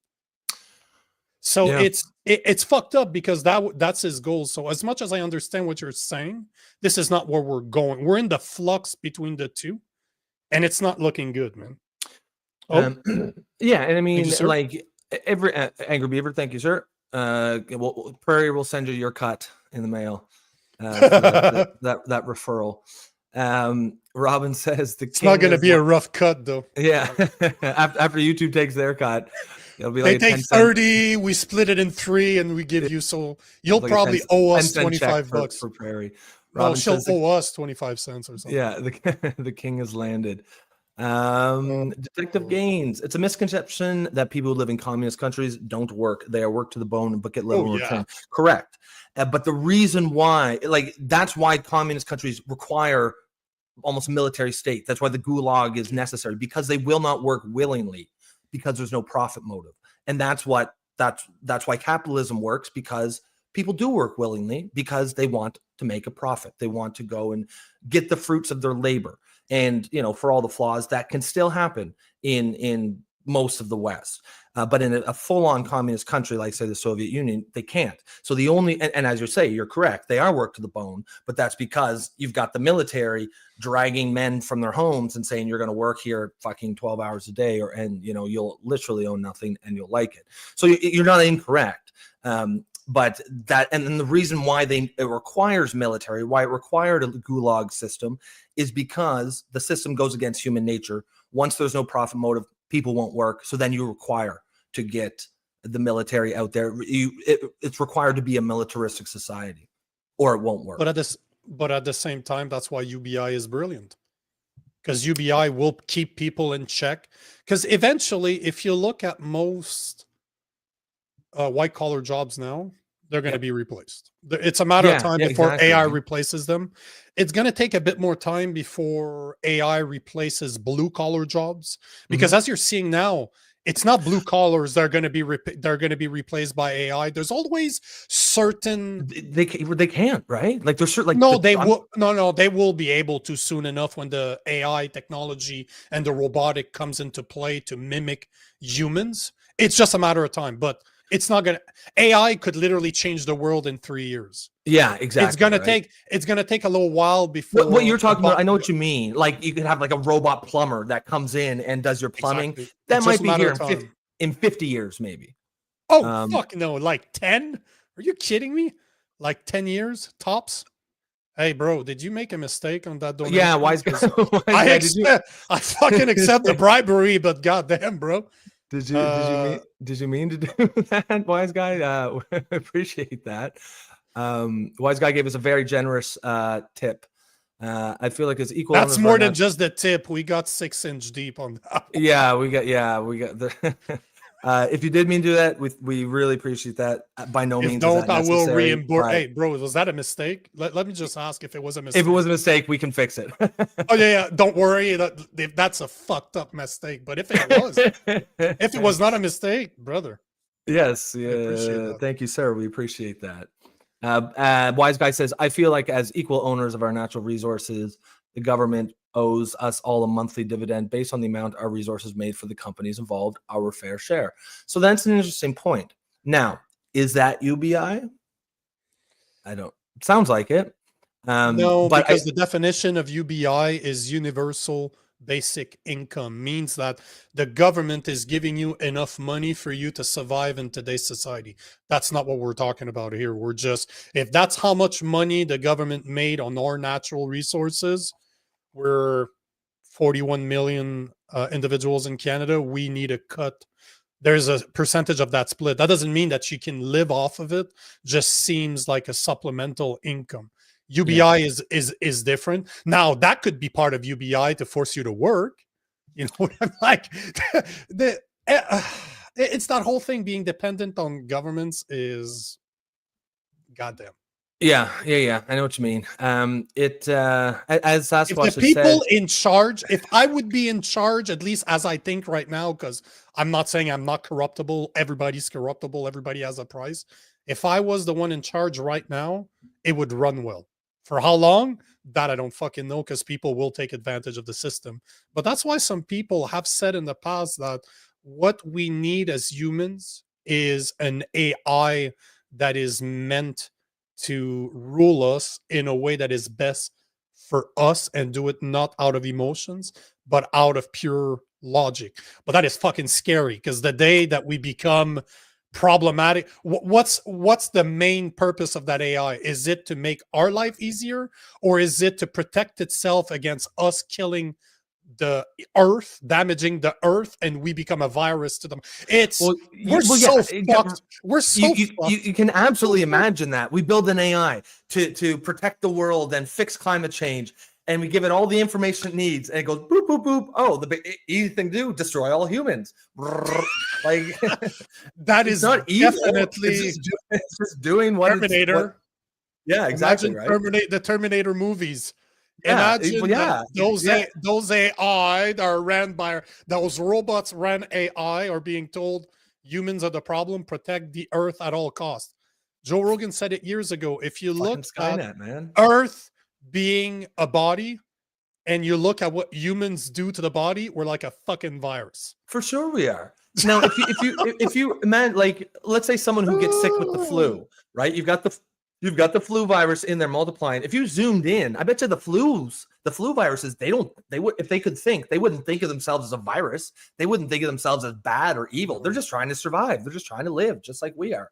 We don't think of ourselves as a virus, but if you zoom out and you look at, as you said, as you look at the Earth as an organism, as a body, it would be pretty hard not to come to that conclusion, just based on, you know, just fucking all the fucking shit we're putting in the oceans, all the pollution. But yeah, there's no doubt that we have an impact. There's no yeah, exactly right. And it's interesting. Like, I don't know if you remember from maybe a week or two ago, we talked. We started talking about books, and I was talking with Joe Sardamas. How I was reading Dune, and in Dune, I don't know if anyone's read it. I just finished it. It's a great book, but it was written in the 70s. And in Dune, he's got there's like, they talk about the AI wars from the past because it's set in the year 10,000, and it turns out that you know, all of humanity realized that AI was evil, and they outlawed it. Anyone who was like building any AI would be immediately put to death. And that's why Dune, if you actually watch the movies, it's almost like there aren't many guns. It's like hand-to-hand combat most of the time. There aren't many computers. It's almost like a primitive world set 10,000 years in the future, because they decided, and this is in the 70s. So whoever, I forget the name of the guy who wrote it, but he obviously kind of saw what was happening or what could happen. Definitely interesting. 1984, bro. You read George Orwell and you realize that he wrote it in 1948, or it was published in 1948. You start realizing that that guy understood what was coming, but never understood. Yeah. Wise guy did make a mistake. He meant $2. I'm sure that we can. You can change that back, and if not, we'll settle up with you. Just let us know, bro. Yeah, I'm sure there's a way you can reverse that on your end. If not, yeah, if you can't, let me know. I'll figure it out. Yeah, we'll settle up. No worries there. But it was not. It was great for a moment. PB, it was great. AB, that's a lot of coffees. It was great. Really. It's great while it lasted. If you're like Jason and you like your coffee from Starbucks, that's like 20 coffees. But I mean, fair. I mean, at least you did it on this show, where, you know, we can fix that. Just go through YouTube. I'm sure they can fix it, but if not, we'll settle up. If you're not able to get that back, let me know. We'll get paid. I'll send it back to you. I'll send you $198 minus my time. The two. No, we'll figure it out. All good. Oh yeah, Nico, wise guy says they will. Nico and our friends. Yeah, it's no worries. Yeah, I sent you a private message. I'm like, you meant to do that, bro? Angry Beaver, the fact the lefties have officially created the first AI brothel in Germany. I have no hope for humanity being real people soon. You know, I probably should have saved it, and we could have done it as a mini topic, but I saw it's exactly that thing. It was just one of those clips, those stories you hear. It's like, you know, this woman has an AI boyfriend, and, you know, your first instinct is to laugh, but you're watching her and she genuinely feels something for this AI. Like, she feels there's a real connection there. And I'm thinking, man, that is going to cause so much damage in, you know, a world where we already have this, like, fucking, you know, people call it a loneliness epidemic, or just, you know, we're not really, the bonds of community and family are loosened, right? People are not making connections the way that we used to, the way that we need to, because we are social animals. And then you drop this AI technology into it, and especially when it, you know, we get these humanoid robots who are just walk around, and it's gonna, like, we've already got this fucking fertility problem here. What, I don't know, whatever the birth rate is in Western countries or industrialized countries, like 1.2 or something, way below the replacement line. That's going to just crater that even more, because you're going to have probably 20 or 30% of people who just give up, who just are like, fuck it, I'll just date this AI, and they're going to feel a real emotional connection. And it's you know, your first instinct to those stories is a laugh, I think, or mine is.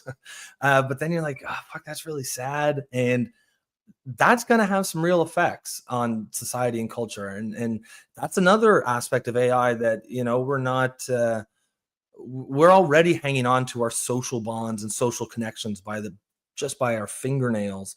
And this is going to really affect, I think, a lot of people. And yeah, it's the whole technology, AI is going to change so much. Like, you know, like you were saying, like, I could even see, the trades eventually getting affected, but for sure the white collar jobs, they're going, like, real soon in a couple. Like, I got a 16-year-old son, and I'm telling him, like, Bud, you might want to just think about going into trades, like work with your hands, do something that can't be easily AI'd out of existence, because you're going to get a lot of these software engineers, and there's already a ton of software engineers, because just, STEM, remember they were jamming people in the STEM pipeline for the last 20 years.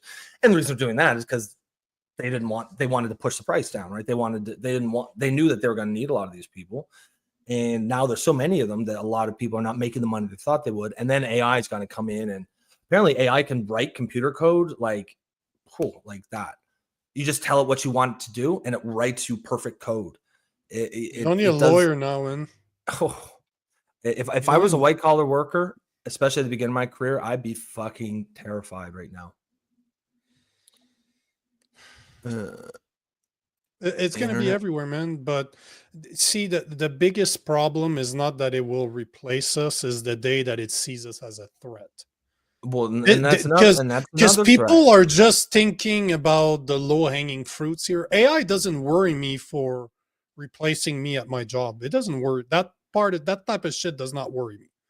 What worries me is the day that they are in bodies that are stronger than me, that I cannot fight with, that I cannot easily destroyed. Like, we look at sci-fi movies growing up, you look at a Terminator. This is no longer science fiction. This is a matter of time before those robots exist. I'm not saying that they're going to necessarily destroy us, but that the robots that you see in Terminator exist, and they're ran by AI. But then you got guys like Elon Musk that wants to not only build those, but wants to transport his brain, his soul into those robots. And that's some weird shit. There's some weird shit going on there. But this is coming. This is just a matter of time. This is in the works. I guarantee you Elon Musk is working on this behind the scene. He doesn't lie about this shit. I like Elon Musk, but he's into a lot of that weirdo shit. Like a lot of these billionaires are, because they've got. He's not into that weirdo shit. He is a weirdo. Yeah, like they've got this god complex, and they want to live forever, and they're gonna find ways to try to do that.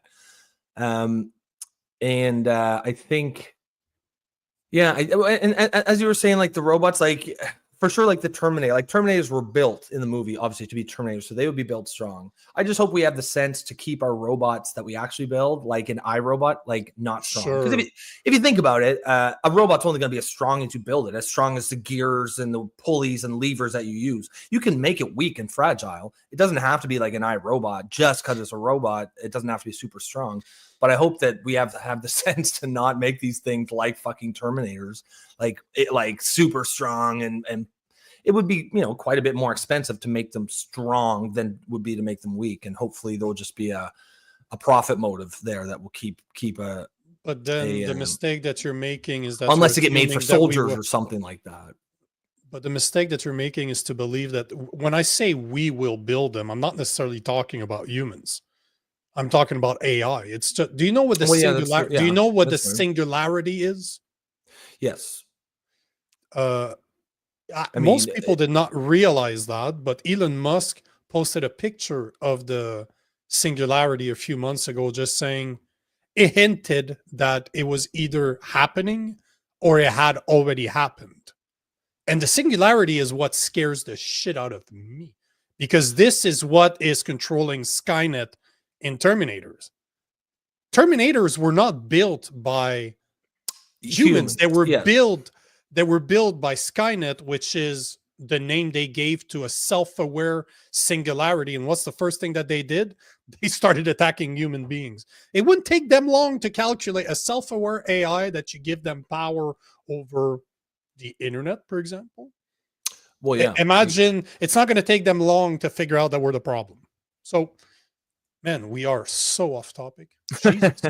No, that's all good though. Detective, we just got a couple more, and then we'll go on to the next one. Detective Gain says AI is really bad for the environment. That's true too. Canada first. Why is it bad for the environment? Because it requires a lot of power. I believe so.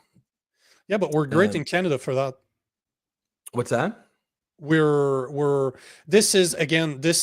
come from that world, right? I come from telecommunications. I sold services in massive data centers, and Canada is very well positioned for AI because so most people don't know this, but if you look in Quebec, for example, the average temperature is about 4 degrees.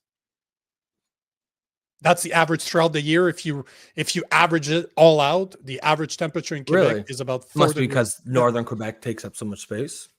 No, it's because we go minus 40 in the minus 30, minus 40 in the winter, and we do plus 35. So if you average it out, it's close to zero somewhere. But the point I'm trying to make is that when it comes to when it comes to producing power, not only in Quebec, we're one of the best places in the world for AI because most of our electricity is built off water. So we're not polluting the way gas would or the way any other technology would. And not only that, but our average temperature is low. So it doesn't take us much to keep data centers cool. The last company I worked for bought a company called 4 degrees. And that's why they were called 4 degrees. They were a massive data centers, and they call themselves 4 degree because that was the average temperature in Quebec. That's why there's so many gamers, so many gaming companies in Quebec, because electricity is cheap. And if you need brains, you need power, you need AI, you need technology that runs hot all the time, you need data centers that can be cooled easily. And in Quebec, we can do it pretty much cheaper than anywhere else in the world. Yeah, that makes sense. So Canada would be a great place for we call them farms for massive data center farms, kind of like servers, but for AI. No, to AI, it doesn't matter what it is, but I don't know if I've walked into data centers that looks like in movies, right? You walk, is just rows and rows and rows and rows of just servers. And it's chill, man. It's chill as in the air is cool. It's very interesting. Very scary if you understand it, though. Yeah, no, I mean, that definitely is interesting, but it makes a lot of sense there. Why Quebec would be appealing for that or attractive for that industry. Canada first says AI is manipulation, not fact. What do you mean? Is it because AI knows only what it is fed without context can be very dangerous? Yeah, and I think especially the first AIs are coming out were so clearly woke and had this insane left-wing bias. They still are. They all are, except Grok. Grok's the only one. I use them all. But Grok's the best for sure. But it's wrong very often. Just this morning, it was wrong. I was having him just fact check something I said, and he's like, we're talking about summer vacation for our member of parliament. They're like, because I wrote that they would be off for 3 months. He's like, no, they're not. They're coming back at the end of August. I'm like, actually, you're wrong.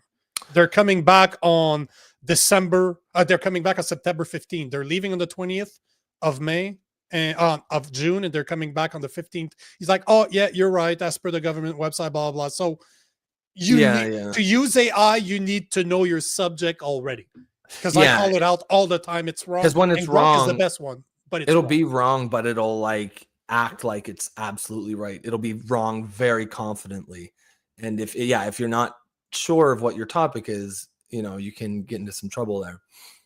That's exactly my point, Sasquatch.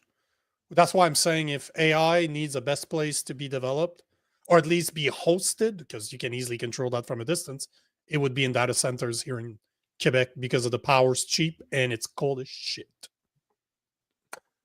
All right. We want to move on to the next one?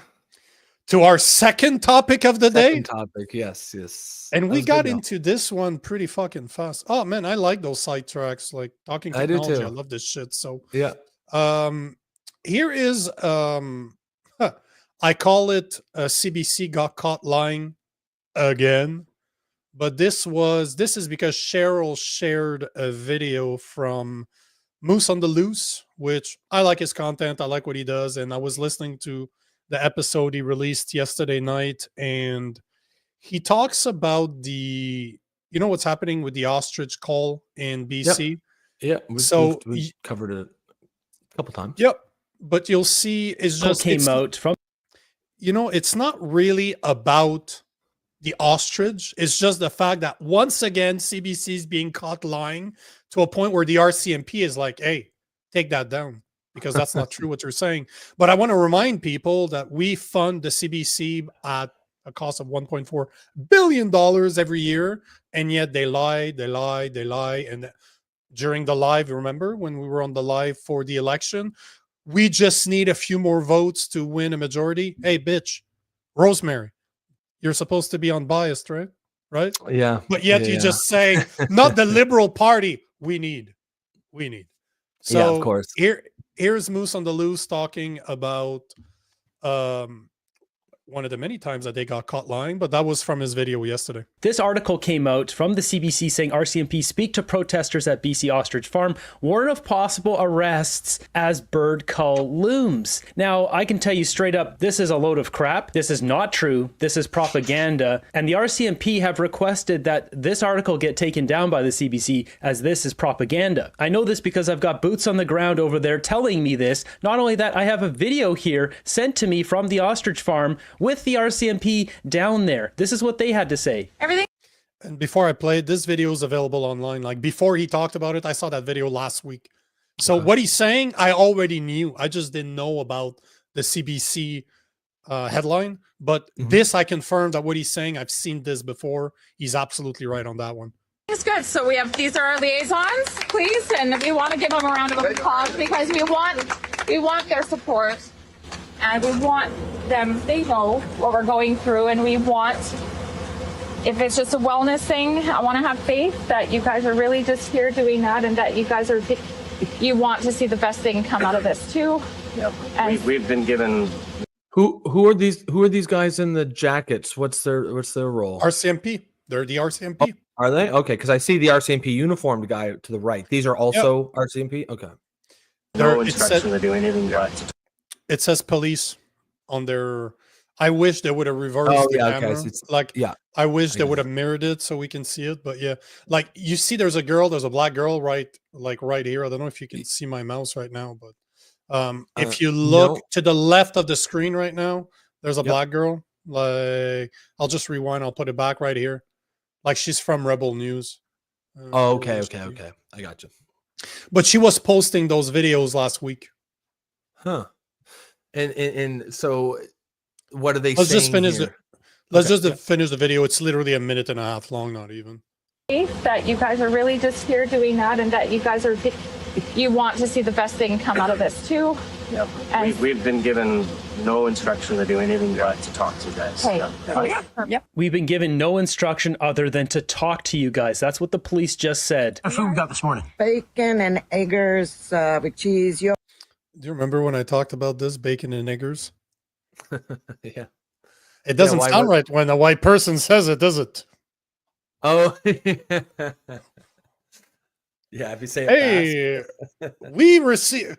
We got some great bacon and eggers right here for consumption. Like that's A&W, by the way. If you guys don't believe me, it's been there for almost 20 years. It's how they're called, and it's fucking. Yeah, you think they'd have it? It's like the letter N. Like that, you think they would put and like type the word and bacon space N apostrophe EGGER. Yeah, you think the and would be like that ampersand or something that thing, not N, because it can go bad fast. That's some great marketing. Said that's what we got this morning. Bacon and eggers with cheese, yogurt, bananas, muffins, oranges. How much does all this cost for the people that are eating it? It was donated. Yeah. Free? All free. Free is for me. So they're still rallying people out there. I think there's about 20 or so people at the farm right now trying to protect against this gross overreach of power by the government. Being supported by this propaganda from the CBC, the Canadian Food Inspection Agency needs to take a hike. So basically, this has been proving to be wrong, and this is still up. I looked this morning. That article is still there. They're not warning of possible arrests or anything like that. Nope. No. Has this article since been taken down? No, that's what I just said. It's still there. I looked this morning. Oh, really? Interesting. Yeah, because that was from May 21st. RCMP. Like right here. See? So interesting. CBC doesn't really give a shit about facts, which see right here. Surprising. I just have, hold on, just so you guys are not, because I darkened my screen. It's less aggressive on the eyes, but see, it's the same article he was just showing. It's still up.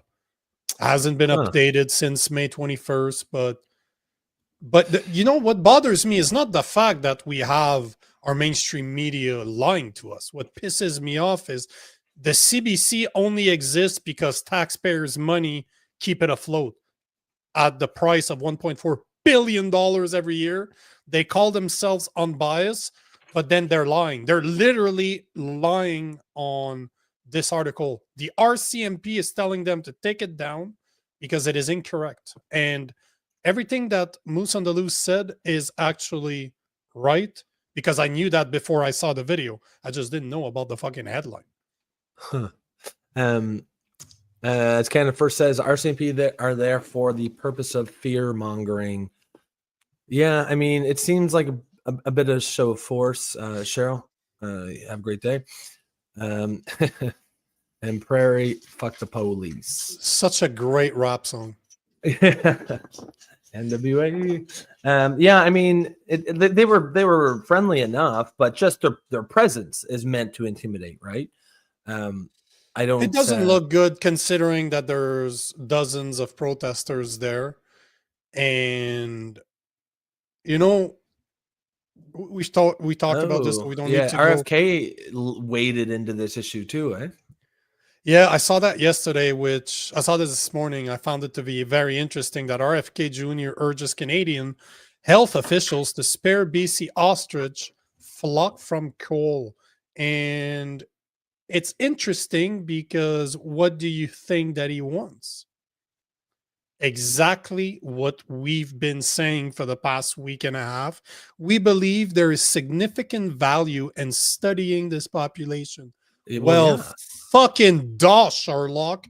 But there's a lot of things that RFK stands for that I do not care about, that I don't agree with him.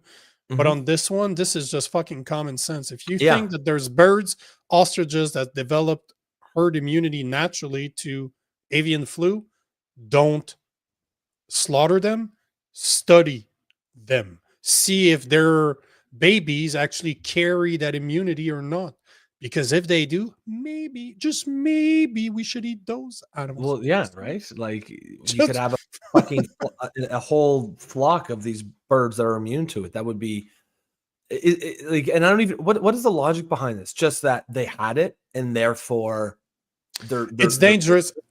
So last week I shared a video about this, and basically what the reporter was saying, as per the federal government, the problem is that they are kept in an open air cage, which means that they could actually infect like other animals that lives in nature.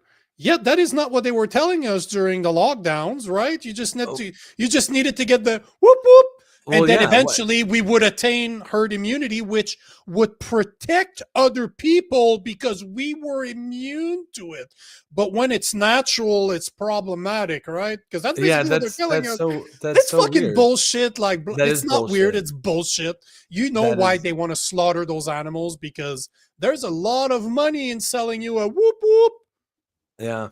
Oh, yeah. So it's okay when it's done unnaturally through the use of aluminum, but it's not okay if your immune system does the job that it's supposed to be and build natural immunity. Yeah. Same thing's happening with the measles. Like, they're saying, hey, there's 300 something cases of measles in Alberta right now. I'm like, so what? Are we going to start counting all the cases of chickenpox as well? Are we going to provide the fact that basically every single kid that is healthy, that doesn't have pre-existing problems, is going to survive and have immunity to it, natural immunity? Or are we not selling that part anymore? We're just, you know what? There's 326 cases of measles. That's because people are not taking the whoop whoop anymore. No, how about we actually see 3 weeks from now, are they okay? Oh, wow, they're okay. So we're reminded that measles parties did exist at one point, that chickenpox parties did exist at one time, and it wasn't that long ago. I remember chickenpox parties. I do. Well, yeah, I mean, herd immunity is definitely a thing. That's, I mean, I don't even like, that's the whole principle of getting vaccinated is even according to the vaccinators, is the herd immunity. It shouldn't really matter if you get it naturally or or not. In fact, it should be preferable to get it naturally, I would think. It should matter, of course. If you want your immune system to work, this is how you do it. Allow it to fight. Yes, you'll get sick for a few days, but what the fuck cares? Yeah. Like, this is how you build. You know what? It's like us going to the gym, but you know what? I want to push weights, but I don't want to be sore afterwards because being sore hurts. Yeah, exactly, right? Hey, yeah, bitch, I don't want to do that. That's how it works. I want to build the muscle, but I don't want to be sore. This is the way I see all of this shit. But Yeah, it's nonsense. As Detective Gaines says, history says otherwise. When the RCMP show up to protest, arrests follow usually. Freedom checkers. Yeah, that is correct. But I like an angry beaver. I was sent to a chicken pox party, so I would get it young when it's less dangerous. Do you know that some diseases are easier when you're young. Shingles. Do you know that there's a direct correlation between not being immune to chicken pox as a kid and your chances of shingles as an adult? Really? No, I didn't know that. Of course not. They're not going to tell you that. Why would they? There's a whoop whoop for that. How the fuck would they tell you? Much rather sell you a solution. That's true, eh? They don't want to. Don't do that free because we can make money off of it. Don't do it. It's wrong to do it freely. Gain says getting measles actually has long-term damage to your immune system. Not getting as much better for your long-term health. Yeah, I know chickenpox for sure is one of those ones that's definitely better to get it as young. I too thought measles was one of those ones that isn't. Not if your immune system is not in danger. Remember what happened during the whoop whoop eras, like the 2020 to 2024. If you look at the people that didn't make it, they were people on average, more than 99.5% of the people that ended up not being with us anymore had 2 or more comorbidities. So could you argue for whoop whoop? Sure, you can if you believe that they're good. I don't, but if you do, you could argue that for that less than 1% of people, it was a good thing. Or those people should have stayed locked up in order not to get infected because of their compromised immune system. But if your immune system was good, it's not a problem. But that is the biggest issue that we have, is that most people are not healthy. If you look at the average person, most people are not healthy. They don't take care of themselves. How else do you explain that I was in contact with thousands and thousands of people within that 6 feet barrier and I caught nothing? 0. Didn't get sick once. Why? Because my immune system actually does the job God intended. Works. Pam says, I contracted red measles as a kid and was very sick. German measles was the easy one to contract. How old are you, Pam, if you don't mind me asking? Because I never heard somebody call it the red measles. Yeah, I didn't know those different. That sounds like that comes from Russia.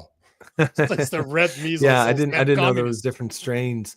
Price says, yes, shingles is associated with chickenpox. Interesting. I didn't know that. Yeah, they don't talk about that, but once you start looking, like in the US, unlike here, they push a lot of medication on TV. Yeah. And even one of the commercials was saying it, that if you didn't catch that, if you didn't have chickenpox by that time, you're more prone to shingles as an adult. Really? And shingles sounds like it fucking sucks. Yeah, like it the way does. they describe it, Apparently, it's really painful. Yeah. It does not sound pleasant at all. It's like, here's a cyanic. You have a problem with your sciatic nerve and you have shingles. Basically, stay home all day and not move. Yeah, sounds awesome. Yeah, that would be a nightmare. And what do you think? You want to get in the last one there before we? Last one. Last topic. Do we have a last one? Canada first. Shingles is deadly for adults. Interesting. It can be. The older you get, but again, it's because the older you get, the more in danger your immune system is. It doesn't work as well, obviously. If you look at the correlation between it's really the biggest problem that we're facing is not new viruses, is the fact that our immune system is so bad. We so don't care.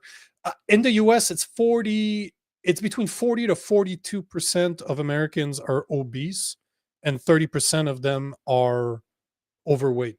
So 72% of Americans are not in good physical shape.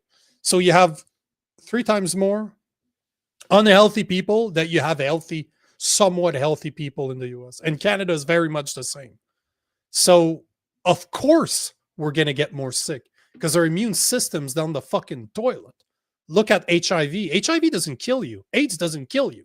It just destroys your immune system so that whatever the fuck you catch afterwards will just finish the job because you can't fight it. So imagine that your immune system is not working properly and you get diseases or you get viruses. Of course you're going to be fucking sick. Of course you are, because you're not treating your body with the respect that it deserves. The fuck do you expect? You know, the expression I always use, if you treat your body like a dumpster, what the fuck do you expect? That it's going to operate properly, or it's going to operate like garbage? Yeah. No, that's a good point. I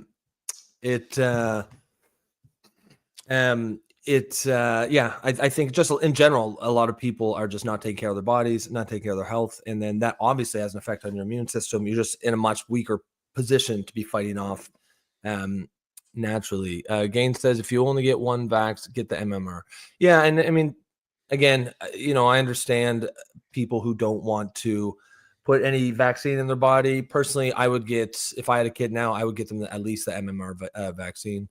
I think that one has been around long enough, and I think the benefits clearly outweigh the negatives.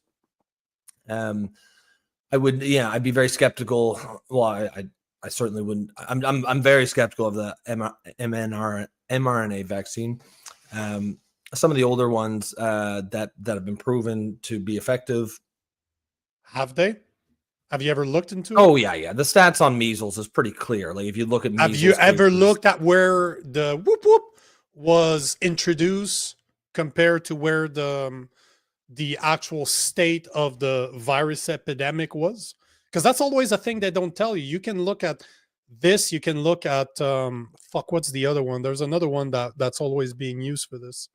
The point in the matter is that our immune system does not build immunity the way whoop whoop actually works. Because if you look at the way, and it's a shame I can't go into details on here, I can't have an expert speak about this because we will get fucking banned. Yeah. What I invite people out there to look at, and I'm not saying you're wrong for believing in it, that's your personal opinion. What you do with your body, 100% up to you. Don't force that shit on me because I disagree. But no, exactly. Just and look. I'll always agree with that. It's informed consent. That's all I talk about. But the point I'm trying to make is look at the delivery system of how whoop whoop are actually given to you. That's why there's aluminum in them, because it is poison to your body. It is forcing an immune response. So basically, whatever is accompanied by that aluminum, you're telling your body that it is a problem, that your immune system should fight it. But this is not how our immune system is built. If you're going to have a respiratory problem, or if you have a respiratory virus that enters your body, it's going to do it through the nose or through the mouth, where your body will recognize it as a problem. And if your immune system is healthy, it will fight it. This is why, if you look at the idea behind whoop whoop, is smart. But that is not how the body works. This is why you always have to redo it and redo it and redo it and redo it. It's not a long-term effect. That's the problem. Either way, it's a shame I can't go into details because I've spoken to so many experts that develop those type of technology. Sure. But don't share. But when I look at a graph like this, I mean, to me, that's pretty clear. The 1963, the measles vaccine came out, and then cases dropped. I mean, I'm not. Yeah, that's just facts, right? That is one pose. The pose that I've seen are at the bottom, past the line, past 1963. That's the thing. I mean, you're just relies on this information being accurate, exactly. But your Instagram, I wouldn't necessarily trust it. No, I don't trust. I get informed by Instagram, but I do research outside of what I see. I don't trust Instagram for that. But all I'm saying is, if you look at most of the time they were introduced, is at the tail end of the problem. Yes. Again, Detective Gaines, I wish we could go into more of those details. At the end of the day, it's such a dangerous topic. I'm trying not to get. One thing we all agree on here is nobody should be forced to take any medicine or put anything in their body that they don't want to. That we can always agree, 100%. And I think, Detective, we can agree to that, because if we can agree to that, that to me is all I need. No one's got any issues. No, I don't. I don't care what you do to your body, bro. If that's what you want to do, who the fuck am I to tell you you're wrong? Yes. Who am I to tell you that? And I'm not there to convince you either of otherwise. I'm not. If you want the information, I'll show you what I've learned and what the experts told me. But I appreciate that, Detective Gaines. We don't want to that either. But as much, if we can agree that we should be able to have that conversation, we should be able to disagree. But the fact that we disagree should not mean that I need to do what you want to my body. 100%. Do you? And that's fine by me. Yep, absolutely. And I think that that's where the common ground is for sure on this issue. Certainly on this show. So there's two other subjects I wanted to cover. That we wanted to cover. First and foremost. Parliament was set to reopen today. It's reopened now, since being shut down since December 17th, which 17th last year. How fucked up does that sound when you say it? That our parliament has been shut down since December 17th last year. We can argue if it's October or December. I use the official date. Technically, it's October, because it was shut down by Mr. Trudeau during an investigation that he did not want to get revealed. That's the truth. But let's say that it's December 17th. Just to put it into perspective, I did this post a little while ago, but all I was saying is that that was done a week ago. So we've been shut down for 66 days, yet did you know that the average politician at a minimum does $200,000 a year? That means $3,300 a day is what they're paid right now to do nothing. Zero. But you know what's the most fucked up part about the fact that they just came back today is that in 3 weeks from now, on June 20th, they're going on 3 months summer break. They will not reconvene until September 15th. So not only have they been off for 66 days, if you use the official date of December 17th, when they shut down Parliament they've been on break since Christmas vacation last year. Pow! How the fuck does that sound to you? That's 33 crazy. At a minimum, the tards that are sitting in the back on the bench that never fucking talk, that you don't even know who they are, they make almost $3,400 a day. And they've been they've been sitting on their ass with their fingers up their noses for 66 days making fucking money. Doing absolutely nothing. But yet they're going back. Actually, you know what, Canada First? That is incorrect. It's not even that much. It's like 58 days. If they sit from now on, if they go on break and they come back on September 15th, it will be less than 60 days from my calculations of sitting in Parliament. And that is if they respect every single day that is on the calendar right now. So from December 17th last year to December 17th this year, if I remember, it was 58 or 59 days that they will be in Parliament, when they should be around, as per the government's own website, they should be around 130 days a year. And if you look at the UK, it's about 150 a year that Parliament sits. So all to say that they've been doing a whole sweet amount of fuck all, getting paid a shit ton of money, and yet Carney is still able somehow to pass $33 billion. How would you call that? He's still able to get $33 billion from taxpayers. Yeah, it's not even a budget, right? Because they didn't put. I was going to say a budget, but sorry, we don't have one. We know how. Yeah, just swiping the credit card, I guess. Basically, That's from the calendar, but are you taking into account all the days that they have off? Because obviously it's there's a statutory holidays during those. Like so far in 2025, there's been 0, right? Today, no, 1. Well, there's been half a day today.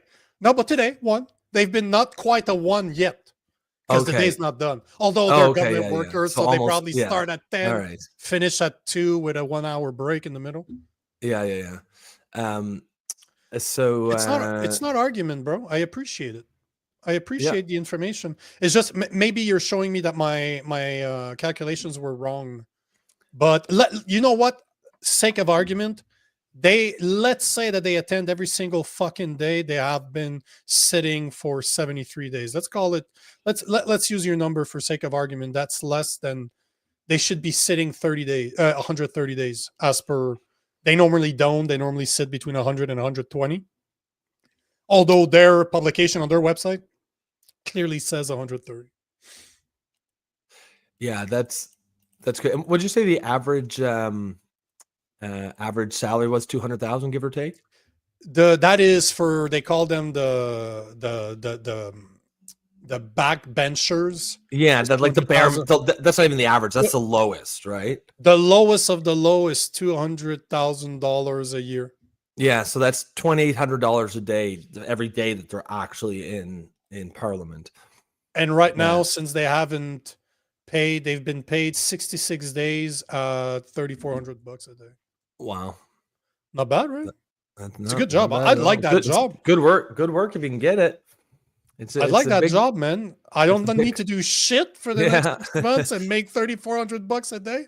It's a big club, and you ain't in it. Detective Gain says new spending, even with no budget, requires Parliament. The motions will be presented in the House en masse to accomplish the new spending. Oh, that's cool. I wasn't sure how that worked, but thank you for that. So I guess they because they've already spent the money, right? I guess they know, if they know what's going to pass, they can, which they clearly do.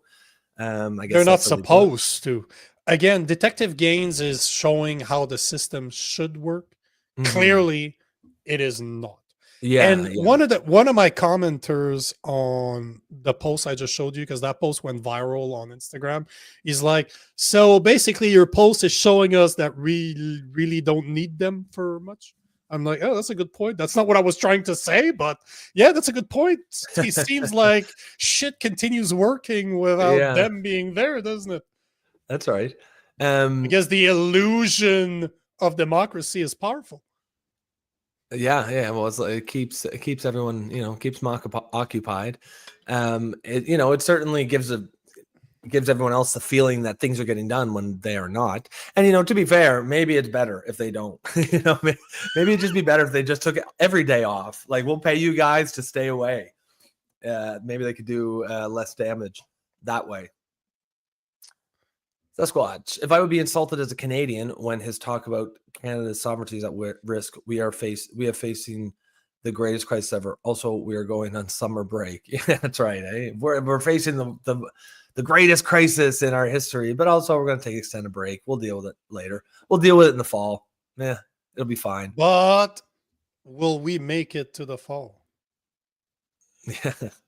Right. Well, I mean, I'm sure we will, because it's not a real crisis, because him and Trump are good buddies. So this was survive. Basically sarcastic. Sorry, yeah, I'm going to do this next time. Of course. It is the dumbest fucking thing that people fell for this shit. But at the same time, man, are you really that surprised? No, I wasn't. I mean, Canada one first billionaire to another, they're good buds, man. They're in the billionaires club. They think they see each other as, on the same level far more than Carney would me or you or any of us peasants, right? Canada first. It's funny you say that, because Sasquatch says that Sasquatch is an American, and he says that Canada is his favorite reality show. Yeah. So if the government's real, or is it just an SNL sketch? Normally it's American politics that are wild and wacky, and we're pretty boring and stable. It's pretty fucked up when the Americans look at us as it's crazy up there. And Trump's in power. That is awesome. That is, you know what? It's fucking hilarious, man. Oh, Therese comes in with the tiebreaker. She says, Nico, for the rest of the year, they only sit 74 days. Interesting. So it looks like that where did you get your numbers? Because I didn't just take the calendar numbers. I reduced all the days that they're not there. There's an actual calendar on the website of the gc.ca website that you need to find. So don't count the calendar days. You're assuming that they work on statutory holidays, which they don't. And there are days that are dedicated for them to be able to take care of their... They can't be in parliament every single day if technically they have people to represent. They need to be in their offices. So you can't just use the calendar days. You need to use the calendar that they use to sit. It's on the gc.ca website. It wasn't just a counting on the calendar that I did. I had to do some subscription. I had to reduce some numbers. So maybe I made a mistake. 15, I doubt it. I'm normally pretty fucking solid in math, but having a couple off, that wouldn't surprise me. I've been punched in the face a lot. Sasquatch clarifies, but yeah, I think we knew what you meant, buddy. The clarification. Carney says Canada is facing its greatest crisis. Oh yeah, of course. Sovereignty's at risk. Is on vacation until the end of the summer. Yeah, exactly right. Robin, oh my God, Gilbo Gaggins escorting the king. What world are we in? I didn't realize how small Gilbo. I did not realize how small Carney was when because on the thumbnails of this video, him and the king are shaking hands, and Carney almost looks taller than the king. And yet you put him next to Trump. Trump is said to be 6'6" or 6'1", which he isn't. He's shorter than that. So that means I'm the real height of Trump, right? I'm between 6'1" and 6'2". So that means Carney is like almost short enough to give me a blowjob standing. Like for him, it's elbow down. Have you seen? Is there videos or pictures of Charles coming in yet? Oh, I'm sure there's some. I'm sure that Carney is posting that shit all Robin over. Yeah, I think Robin was saying that it's right by her house. Is that true? Are you like physically close by Charles right now? Are you able to see that? Or are you just following on social media somewhere? Wise guy says the politicians take a summer off. This will no way discontinue the ass fucking will take every day. Yeah, we're still gonna get fucked. And they're still gonna get paid, and we'll own nothing and we'll like it. They will like I said, maybe it's best if they take as much time out of parliament as possible, because maybe it'd be better for us if they're not out there passing laws and doing the things that they're supposed to do. Hope Carney doesn't have little man syndromes as Detective Gaines, and you know that he does. Yeah, he does. You can see it in the smug entitlement and just the way he responds to any question that's challenging his authority. Robin's watching it on CPAC. Yeah, I have the website. I have CPAC up right now. I'll pop it on the screen super fast, but just a little. Oh, okay. I'm just actually going that's a good segue, guys. We're going to cover this the throne speech live tomorrow. What is that, Nico? 9 a.m. Eastern time. It's supposed to start at 9 a.m. So we'll be on here 8:45. I like how just going through, I'm just going through it. Of course, there's people in native gear. There's probly an LGBT there's the rainbow flag. Got the rainbow. There's probably a rainbow somewhere. Yeah, you knew that there was. There has to be, right? That's part of. So of course they're making a big deal of. Yeah, King Carney is King Carney. Yeah, no, there's no way King Carney was opening up the door even for the king. He's way too busy sucking his cock in the airplane. Here he is. Did he fly over? Those guys are tiny. Jesus. Do they really? Are they all right there? Fucking Mutton Jeff. What where did they get those people? You know what? I would not be surprised that if to work for Mark Carney, it's like Sylvester Stallone back in the days. You have to be 5'5" or shorter. You can't be tall. You can't make him look short. That's hilarious. Jesus.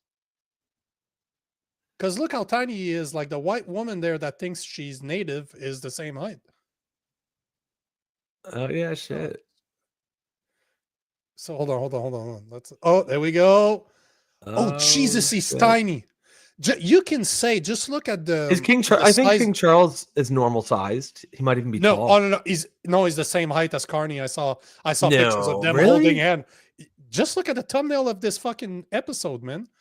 You can tell. Just look at the size. Like you can always use what you know in order to look at sizes. Those railing, bro, are like super small. Look at how big they look compared to his hands. Like he's holding it and he's like all frail and shit. No. King Charles, I guarantee you, is like 5'4", 5'5". He's old as fuck. He'd make you look big. I don't know. Look at that. Like, put it into perspective compared to other people. Look how small he looks. Even the pink-headed woman in front of her, she's not 6'5". I think we can assume that, right? No, he is definitely not a big guy. But either way, I don't know. Look at everybody around them's taller. Like that's the head right there. Yeah, that's right. Like just follow the bald spot. That's Charles. Took me a while to find him, but yeah, no, he's coming in all the pomp and circumstance. So what? Oh, why is he? You want to know if he's tall? You want to know if he's tall? There you go. A car. We're not talking about a truck. Yeah. We're not talking about an SUV. Okay. Yeah, all right. He's small. That's a small dude. Oh, see, there you go. Yeah, a lot of ego. That Pam plane says that plane is nicknamed the White Knuckle. The Moose Knuckle is what they should call it. Yeah, it does carry twats. Yeah, that's Prairie. No, has anyone seen his mug on the curtain? No, is it out yet? Yeah, I mean, that's basically the only connection anyone has to the crown.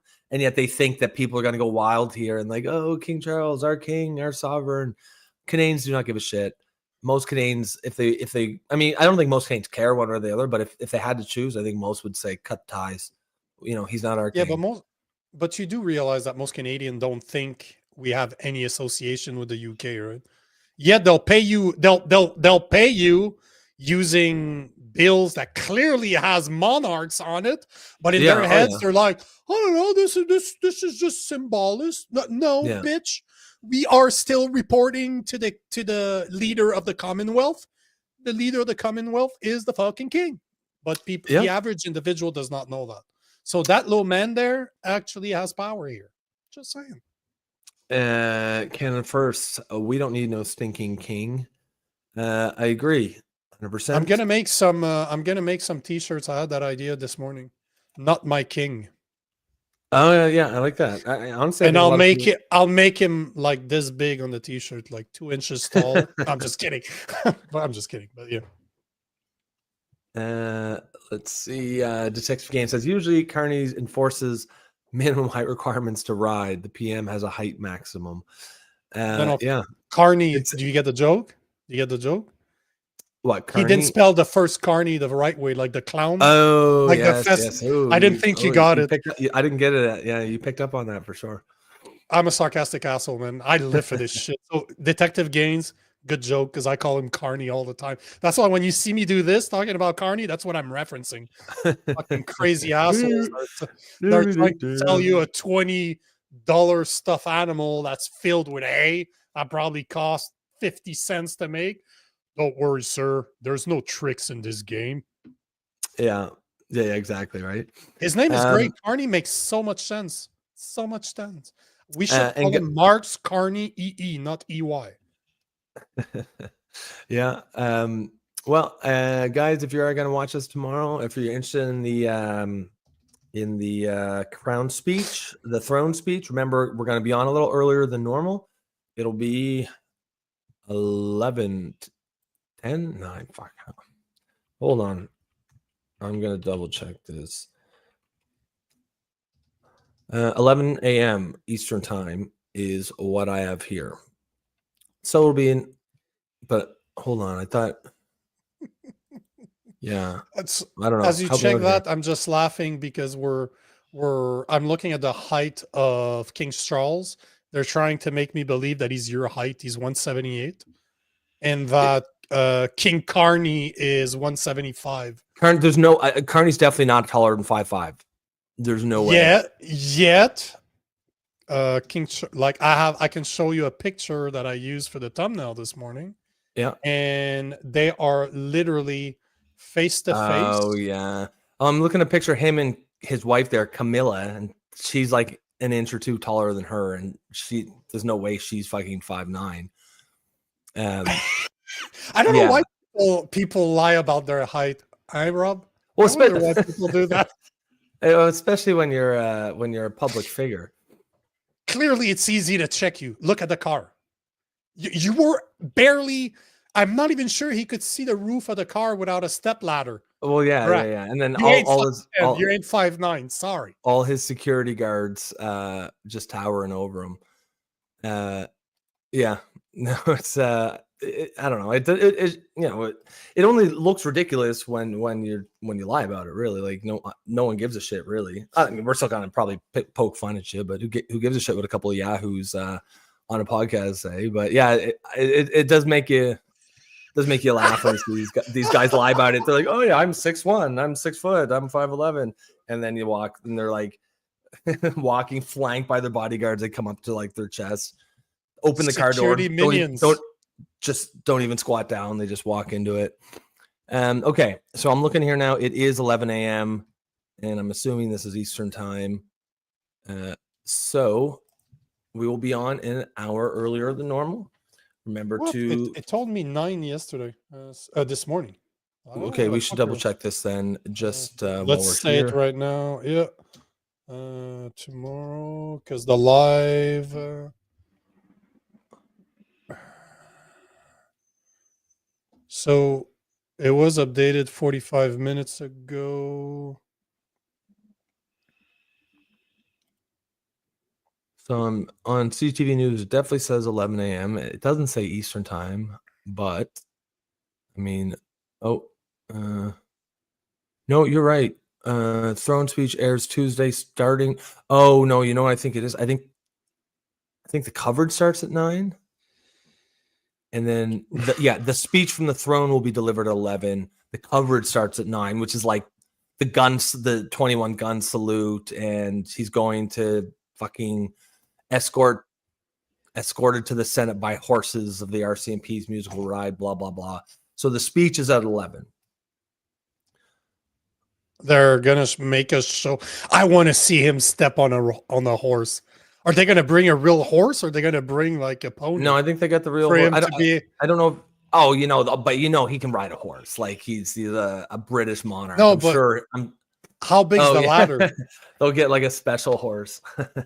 It looks big, but it's just like yeah.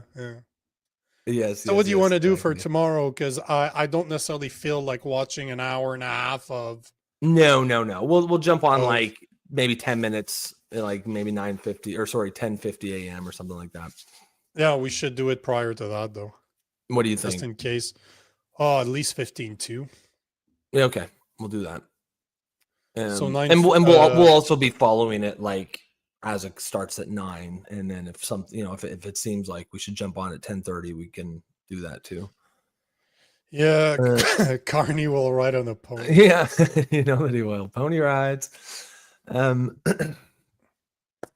right, guys. The only other thing I wanted to talk about was you wanted to talk about that is George Floyd. Yeah, I know.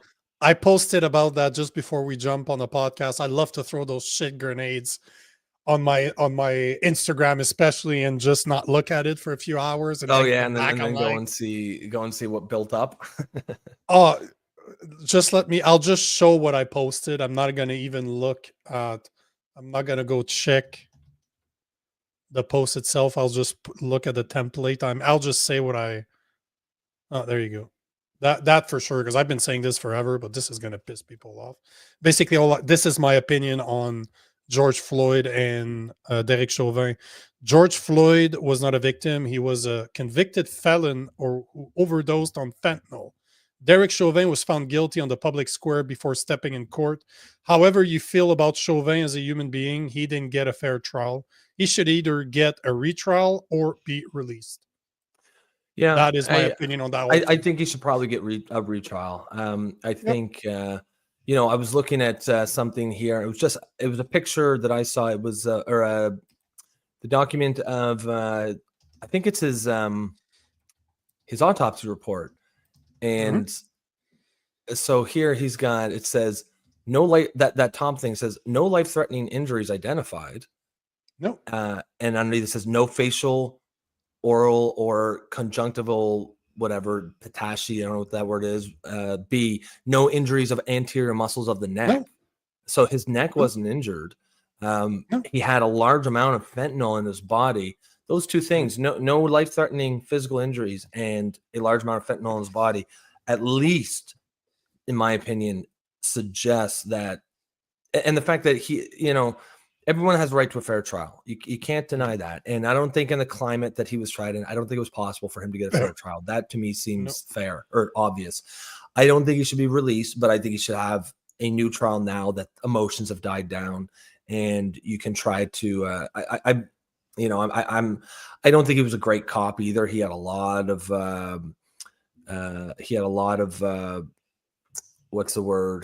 complaints about excessive force.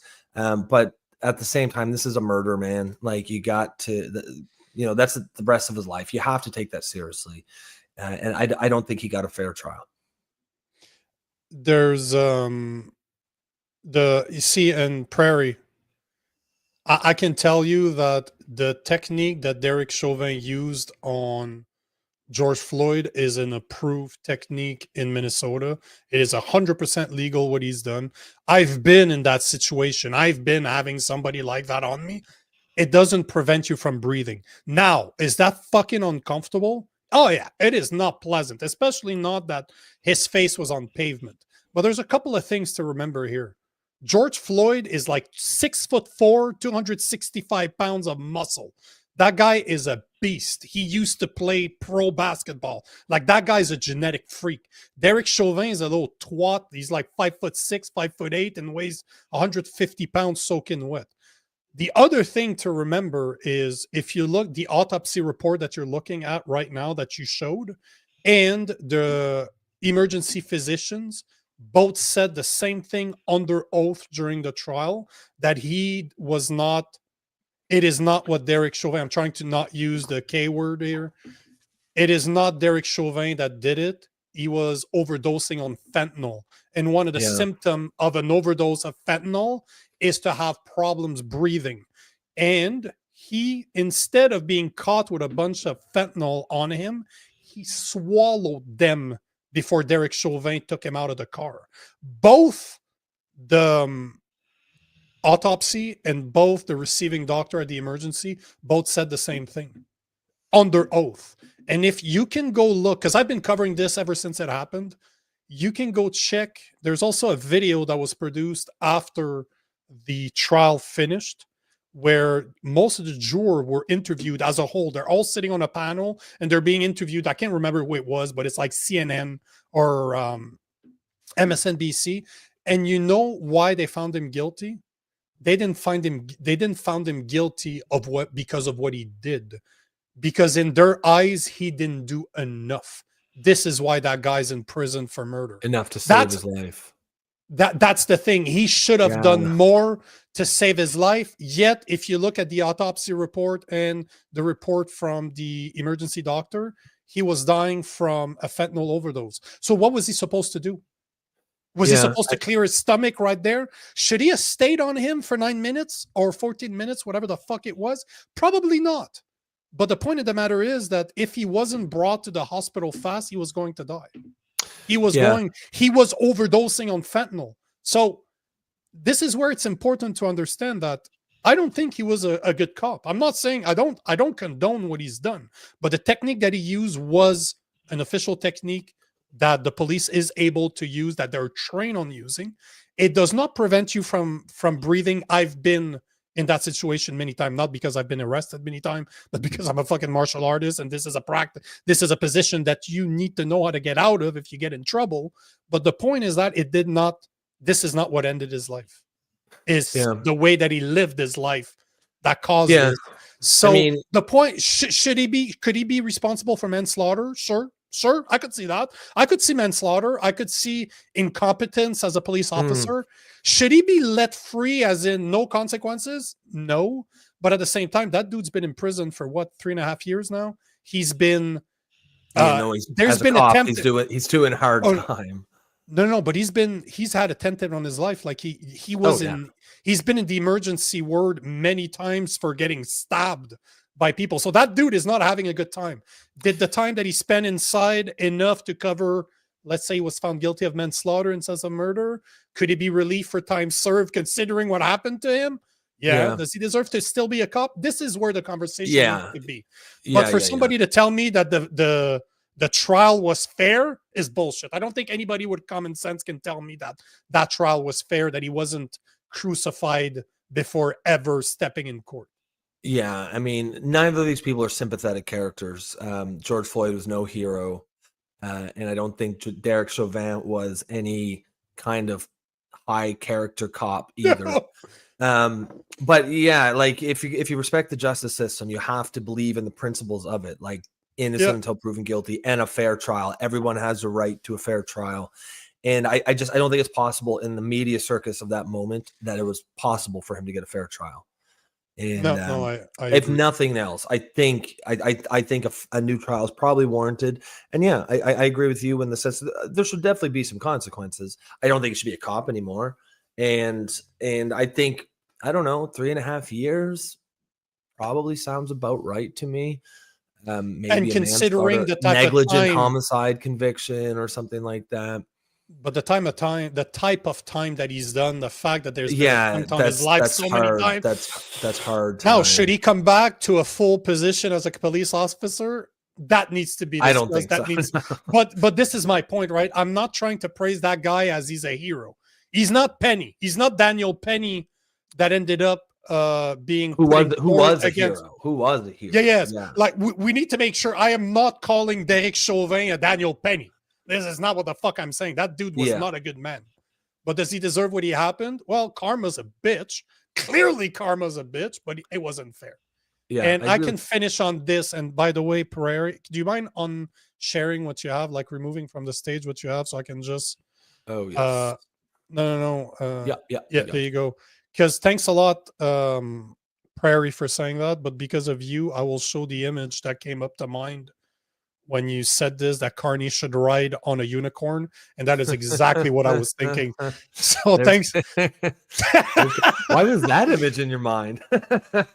A unicorn. All I can see unicorns now. They have the flag colors. It's sorry, man. Yeah, that's unfortunately unicorns they've been ruined for me, man. They've been unicorns are gay as shit. There you go. But I agree. I hope Prairie. I hope you're right, and he rides onto your unicorn tomorrow. Detective Gaines says George Floyd died with a knee on his neck, but it was a comorbidity that actually killed him. Yeah, I mean, you have to consider that. It has to be considered, and I don't think it was. I don't think it was fairly considered. I don't think he had a fair trial. I don't think he's a great cop or anything. I don't think he should ever be a cop again.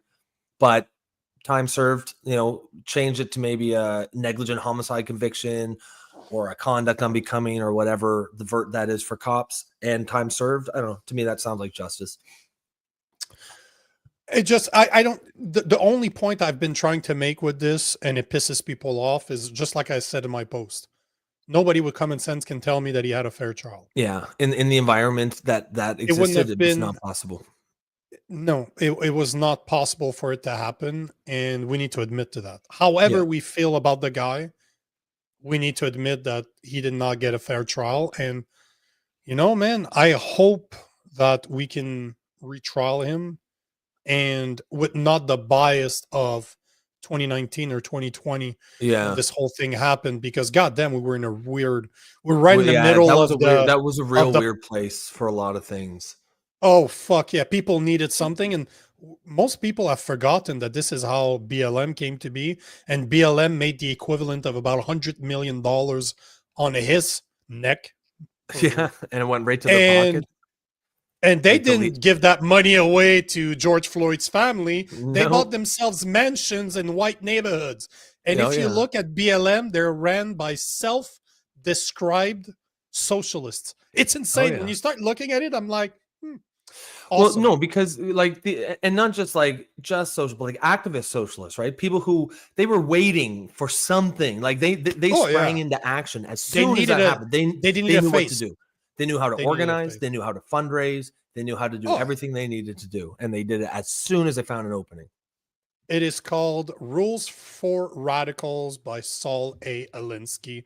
It explains books from the 70s that explains exactly how they did it. I wish I would have read it prior to it, but I read it because somebody told me this is all done, bro. You want to know how they did it? There you go. The book is brilliant, scary as shit, evil as shit. The guy that wrote it is a fucking Marxist. But the way that he uses principles from The Prince by Niccolo Machiavelli in today's terms explains how the woke movement came to be, and BLM just took they took the course and they used it to make $100 million. Jesus. Cha-ching. Yeah, it's crazy. Guys, we'll put a fork in her there. Thank you so much for being here with us today. Lots of comments today, as usual. If you are just tuning in for the first time, best way you can support us is to become members. You can do that through the YouTube channel. That will give you priority comments as well as full access to the Discord channel. Remember, tomorrow morning, we are going to cover the throne speech live. We'll probably start around 10:45-ish, maybe a little earlier. And then we'll just carry into our usual show. But yeah, we're going to have the feed on there, and we'll just be on the side commenting as normal. So if all you do is watch the show, you're gonna see the entire throne speech. I just want to address it before we go. I'm sorry to cut you off, but because it's Cheryl, so I have to take it. But BLM Cheryl is saying that BLM started in 2016. Oh, I know. It's just they were nothing. Like Rob is saying, they were waiting for this type of movement until George Floyd. BLM was nothing. Was absolutely nothing. That's why the way you describe them is bang on. If I said that they didn't exist, I'm incorrect. They came into existence in 2016, but they weren't even a blip on the radar. When George Floyd came, that's when just they like really you said, they were ready. They knew what they were doing. They were probably, like you said, waiting for the next. What was the guy that got killed? Michael Ferguson, the St. Louis guy in St. Louis. No, Mike Ferguson. No. Or no, it was in Ferguson. Michael Brown, I think his name was. It was in Ferguson, Missouri. Prior to that, it was like the 80s or the 90s. There's a guy on the side. You mean like Rodney King? Yes. They were waiting for the next Rodney King. That was the original. Yeah. No, but you're talking about another massive criminal. Now, did the police go overboard? Yeah. Oh yeah. But hold on. There's no doubt there. We're not talking about a hero guy either. Overboard. Like they painted him, right? So that did not look good. No, it was not but good. They were waiting. They deserve fucking but BLM was waiting for the next Rodney King, and when George Floyd showed up, they made money. They were ready. They sprang into action. They knew what to do. So I agree with you, Cheryl. It existed prior, but they were nothing. They were ready, waiting for George Floyd. Yep. Yeah, no, exactly. They had everything in place, and that's why they kind of exploded pretty much immediately once that story hit the ground. All right, guys, we'll cut her there. Remember to hit us tomorrow morning, 11:45-ish, or sorry, 10:45-ish Eastern time for the throne speech coverage. You guys have a great day. Be safe, and we will see you tomorrow. Peace out.